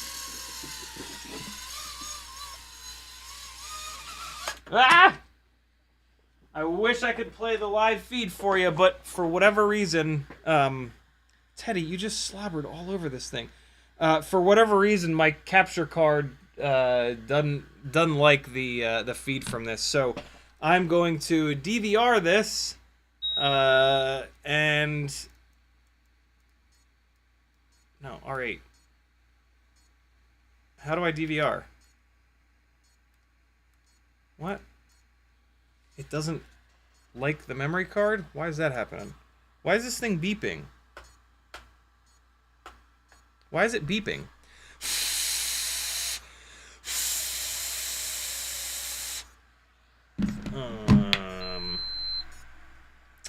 Okay. It is acting very weird. Maybe the battery went dead. It's been plugged in a while. Let's throw another battery at it. It doesn't seem to like the memory card that's in here, which is odd. Let me just yank this memory card from the computer and throw it in here, and hopefully that will solve that. All right. Let's try this again with another battery. These digital video systems do pull pretty hard on the batteries, so it's not totally surprising that it might have just killed that entire battery, just me farting around with it, getting it set up. Let's try another one here. Teddy Spaghetti, calm down, please. Yeah, I will admit, I do wish that I'd cut these battery leads a little tiny bit longer. Just like a millimeter longer. All right, let's see. Yeah, all right, you'll get to see the LED for sure. Hey, it's recording. All right, here we go. Wow, there's a lot of... I have the camera angle set a little bit too low right now. You'll see in the DVR. Let's just give it a little bit more... Yeah, there we go. That's my normal up tilt. All right, so the right front is still hitting on something. The colors are super saturated. I've got a little bit of kind of jitteriness, but that has sort of gone away. Man, the reds are very red. Let's just go. Oh, yeah, buddy. Okay, so HD with low latency. This really instantly has made me realize how much latency Walksnail has. And it flies pretty goddamn good with these 40,000 kV motors. Runtime, we'll see. Man, reds are really red though. You'll see what I mean in a minute. They're almost like pink. Wow, look at that. I can't wait for you guys to see this in the DVR. That is crazy. Yeah, okay, this thing rips. 40,000 kV motors. Come on now, we're going upstairs. Test a little. Oh wow, okay, it's getting a.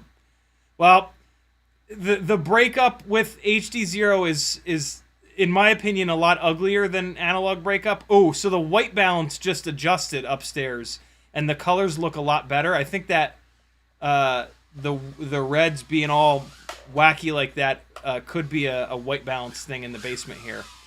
But I'll keep going. I am at, where's my timer? Where's my OSD, actually? Do I not have OSD? I do have OSD, but I don't have a timer. Battery is down at 3.4. Let's come in and land, and hopefully I get a timer. Yeah. Oh, yikes. 1:47. Okay, that's rough. Battery is bouncing back. It's at 3.6 already, but it's not going any farther than that. So I actually ran this battery down quite a bit. That's a pretty short runtime. Let's throw another battery at it, though. Because this is a little bit older of a battery, I think. This should be a fairly new battery. This will be a much better test. It flies awesome, though. It flies closer to the way that the analog TinyWhoops fly than the Walksnail TinyWhoop, for sure. Like, from a flight characteristics perspective, also from a latency perspective. I mean, obviously, like, latency is just a fact. It's not like a magical mystery thing. 40,000 kV motors have plenty of power for a 21 gram build. The problem with this build is going to be runtime. The problem with these...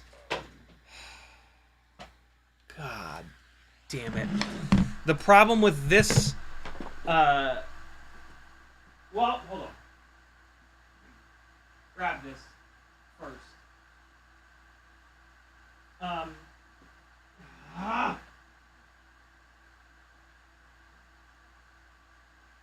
What I was about to say is that the problem with these high power motors and this heavy of a build is going to be runtime, but even a lower powered motor, a lower kV motor, is going to have to drag around 21 grams. And so this build, yeah, this is just going to struggle with runtime. And when the rigs get heavier, this is just what happens. So this is no different than any other 21 gram build in terms of runtime. This is the same problem I have on the Walksnail builds. I just got a great big white flash in the HDZero. That was a little ugly, but whatever. No! Don't go back behind the thing again. Aye! Come on. Should get a little bit better runtime. It feels like I'm getting better runtime already. Went for a big old Matty flip and blew it. Yeah, flies great with these motors. I kind of can't believe that it's 21 grams. This camera has a little bit of a different fisheye than I'm used to with the Runcam Nano 3. It's not bad. It's just different. It might just be a wider field of view. Oh, got in and out of that dive by the skin of my teeth. Woo! Hey. Alright, yeah, this is better runtime. Oh, we're down to 3.4. So I'm not getting any warnings. Maybe I'm not dragging the battery down low enough. 2 minutes right on the nose of runtime. Battery is bouncing back to 3.61. Let's get this battery unplugged. We'll give it a second to bounce back a little bit farther. I usually run batteries down to 3.5 and then they bounce back up to 3.8, which is really nice because then you don't have to storage charge them. They're like ready to go. All right. HDZero stops recording when it loses signal, which is really, really nice. Let's... I mean, I got to see it, but I'll give you guys a chance to see it here. All right, here we go. Damn, dude.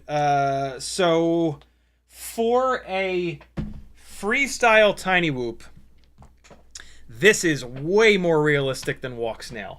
Walksnail as a freestyle TinyWhoop, it's just too heavy. It's just too heavy. The runtime is brutal. It hammers the hell out of your batteries. You know, this is a fairly new battery, and I just ate it in 2 minutes. Admittedly, I was ripping it around the room pretty good.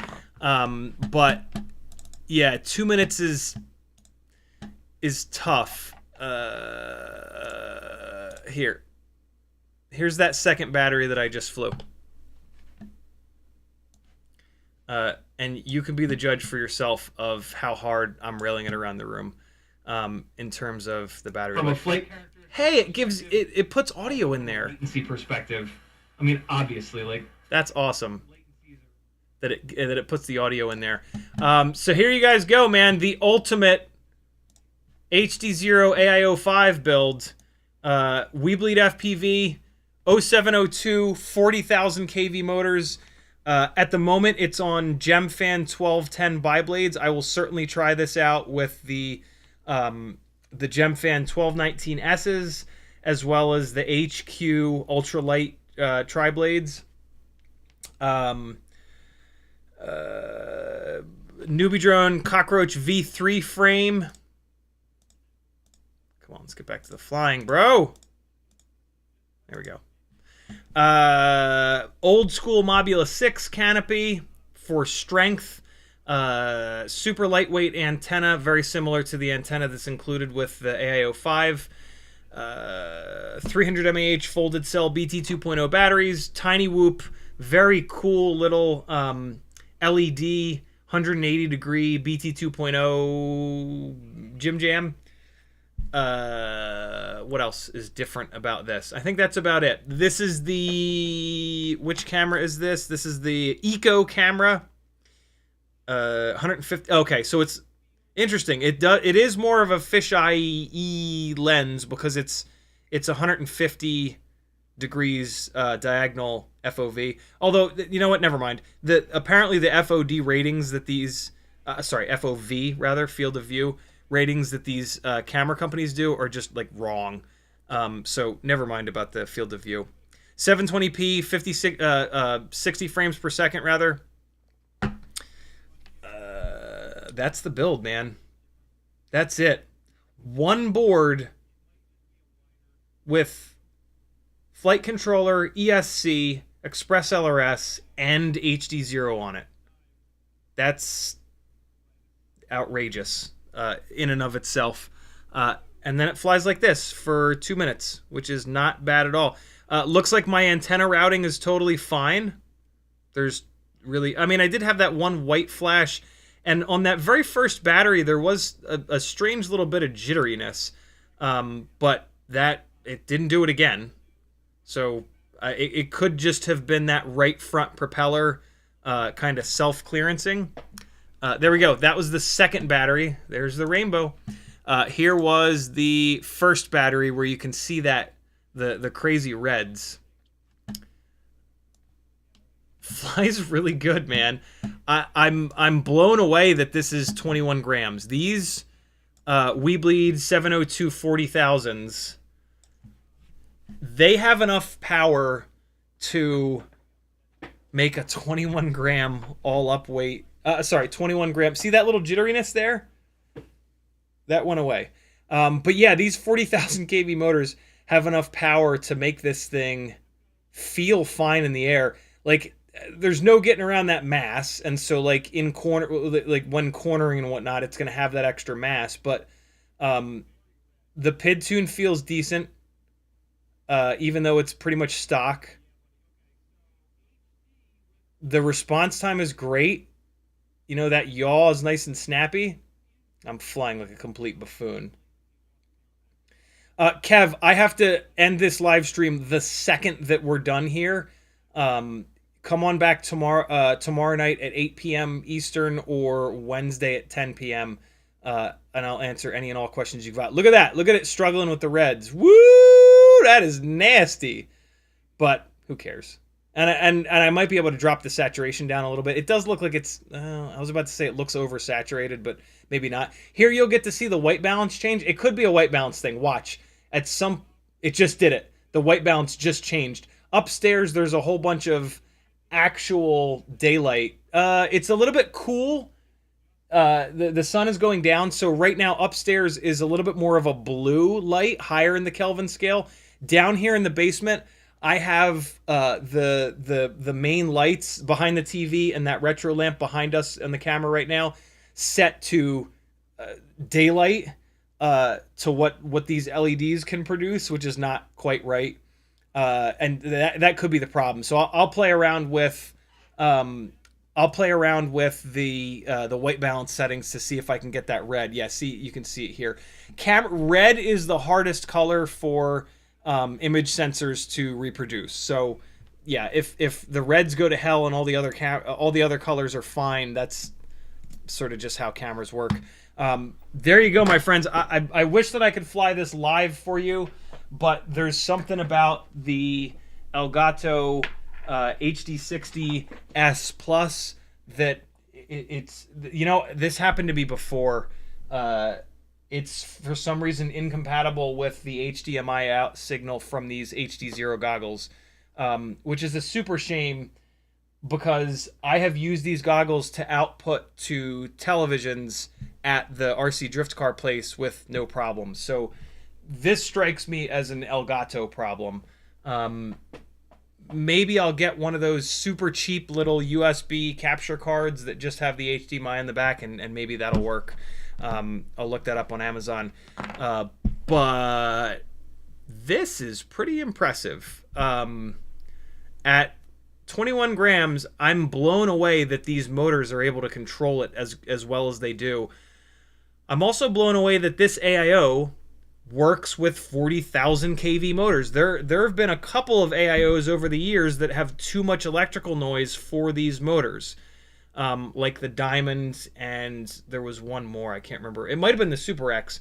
But yeah, the fact that this AIO does work with these crazy powerful motors means that there's not a nasty electrical noise issue on this AIO. I was a little bit worried about that when I saw where the PIDs were and where the filters were. But yeah, no, that did not have any real issues. I might push the PID tune up a little bit, although there was no sign of prop wash there, and that's on an old beat up frame. Once I get a more fresh frame on this, it'll be a little bit stiffer. The old school Mobula 6 canopy, as I mentioned earlier, is doing a good job keeping this thing a little bit more rigid than it would normally be with a super lightweight frame. So yeah, this canopy is here to stay. I will do a micro V antenna at some point when I have another one. I sent the money to ORT for them to make me a set of slightly shorter ones. And so yeah, this will be getting one of those for sure. I'll play around with different propellers. I'm definitely going to mess around with the filtering. I will probably move this to Betaflight, the newest version of Betaflight, and then I will use Brandon's Baked Beans' awesome BMI 270 filter setup on this, and that might give me a little bit more ability to push the PIDs a little farther, although I don't really know if I need to. I'm tempted to just leave it the hell alone and just fly it a bunch before I go down the rabbit hole changing more and more stuff. Pretty impressive. The runtime is really kind of the bummer here, if I'm completely honest. At 21 grams, we're not going to get much more than 2 minutes of runtime if we're flying it hard. I will certainly do a battery where I chill out a little bit more and see if I can get 2 minutes and 30. I don't imagine I'll be able to get 3 minutes at this weight. If I wanted to get more runtime, I would need to sacrifice this canopy, sacrifice a little bit of durability. I would also, anywhere and everywhere that you could save weight would be the way to get more runtime out of this right now. And so, yeah. But as a freestyle rig, this kicks the shit out of the Walksnail build. I've got a almost identically built Walksnail freestyle 65mm rig, and this will not get 2 minutes of runtime flying it the way that I was just flying it, because it's significantly heavier. Matter of fact, let's look at the weight difference. This build is almost identical. Same frame, same canopy. This does have a True RC Singularity antenna, which is like 0.8 of a gram heavier, I think, than this terrible little antenna. So that's a significant extra chunk of weight. But same motors, same props. Obviously different AIO because it's not a built-in. This guy is 25.3 grams. So 25.3 for Walksnail, but you do get 1080/60, which is kind of insane, versus 20.89, call it 20.9 grams. So yeah, massive weight difference. This, as a freestyle rig, because of that massive weight difference, is going to just perform way better. Also, this is significantly lower latency. Oh, I did, good call, Titan. I did motor limit this down. This is 90% motor limiting. Man, this thing's doing great for that. So these motors are not true 40,000 kV right now. They are 36,000 kV motors on here. So this is think of this right now as having those green Firefly TinyWhoop 0702 36,000 kV motors. I don't really need more power, though. One of the great things about the Weebleed 40,000 kV motors is that you can do exactly this. You put them on, you've got the highest kV motor available, and then you motor limit it down to exactly where you want it. 90% is going to be 36,000 kV, 80% is going to be probably 32,000 kV. Yeah. And so you don't have to worry, like, am I buying motors that are not quite enough or too much? Just buy the ones that are too much and then limit them down. Technically, I could get a little bit more runtime by, instead of motor limiting these down, running the Firefly motors at 100%. But, and I'll test that. I will test that. But I'm going to say it right now because I've done this test many, many times. I'm going to get like 1 more second of runtime or 2 more seconds of runtime. It's not going to be a significant amount. But technically speaking, yes, running a lower kV motor at 100% versus a higher kV motor limited down gives you a tiny, tiny, tiny little bit of extra efficiency. But it's not a significant amount. So there you go, my friends. Look at this. I've got a 65mm case with a Walksnail rig. And now, I gotta put these in the other way. An HDZero rig. Is that not the most satisfying shit you've ever seen? A digital custom FPV case with both contenders for digital 65mm TinyWhoops. That's pretty cool. I'm going to take the HDZero Whoop right back out because I'm going to fly the shit out of it. Thanks for hanging out, friends. My name's Aaron Ciotti. Everybody calls me Ciotti. Head on over to CiottiFPV.com and support me, and I'll do more live streams like this forever. How's that sound, yo? Tomorrow night at 8 p.m. Eastern Time, I will be flying... Well, I can't fly it live. So tomorrow night, I will give you more DVR of this guy, and we will fly this live. This is a 16.4, I think it is, gram, 40,000 kV build on tri-blades at 100% motor limiting. So this should be interesting. On the Air, this is an Ultimate Air 65. This is on the 5-in-1, which is a little bit lighter than the 4-in-1 with the external receiver. So this on a light AF frame. So this kind of represents peak insanity.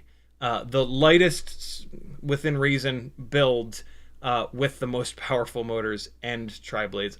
I'll be honest, I put these tri-blades on because they're red, and I wanted this to be red and white like my logo. I will probably take these tri-blades off and put the 1210 bi-blades on here because it's just such a high KV. Rockcrawler says Bardwell said he's going to be streaming tomorrow at 8. Will you change to 10? Yes. Yeah, tomorrow night's live stream will be at 10. I will not ever overlap with Joshua. He started live streaming first. He did a live stream at my apartment when I lived in Charleston and said, yo, you're really good at this. You should do this more. I did. When I got laid off at the beginning of the pandemic and said to him, like, how dumb would it be for me to try to do FPV full time? He's the one that said, if not now, then when, which is the mantra that I've been living with ever since then. So I will never, ever, ever stream on top of him. That is, like, not cool. Joshua has been extremely generous to me over the years and an amazing friend. And so, yeah, not cool. So tomorrow night, 10 p.m. Eastern time, live stream. I'll see you guys then. That gives me another 2 hours to fly a little bit more. Very cool. Love you guys. CiottiFPV.com. Support me. Tons of stuff on my Etsy store that you're probably going to be interested in. Book some time with me through Fiverr if you really want to learn a lot. Tons of affiliate links there. Use somebody's affiliate links when you buy things on the internet. It's free money for that person. And some fun shirts on the Etsy store. This is not one of them. This is a blip shift shirt with all 4 generations of all 4 chassis codes of Miata, N, A, N, B, and C, and D. And the weights. This is what they weighed. This is the first year they were made. This is the weight of each generation. And that's the code. Love you guys. Bye-bye. I'm going to play the second file.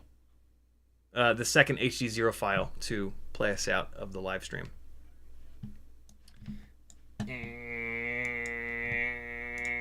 Bye-bye.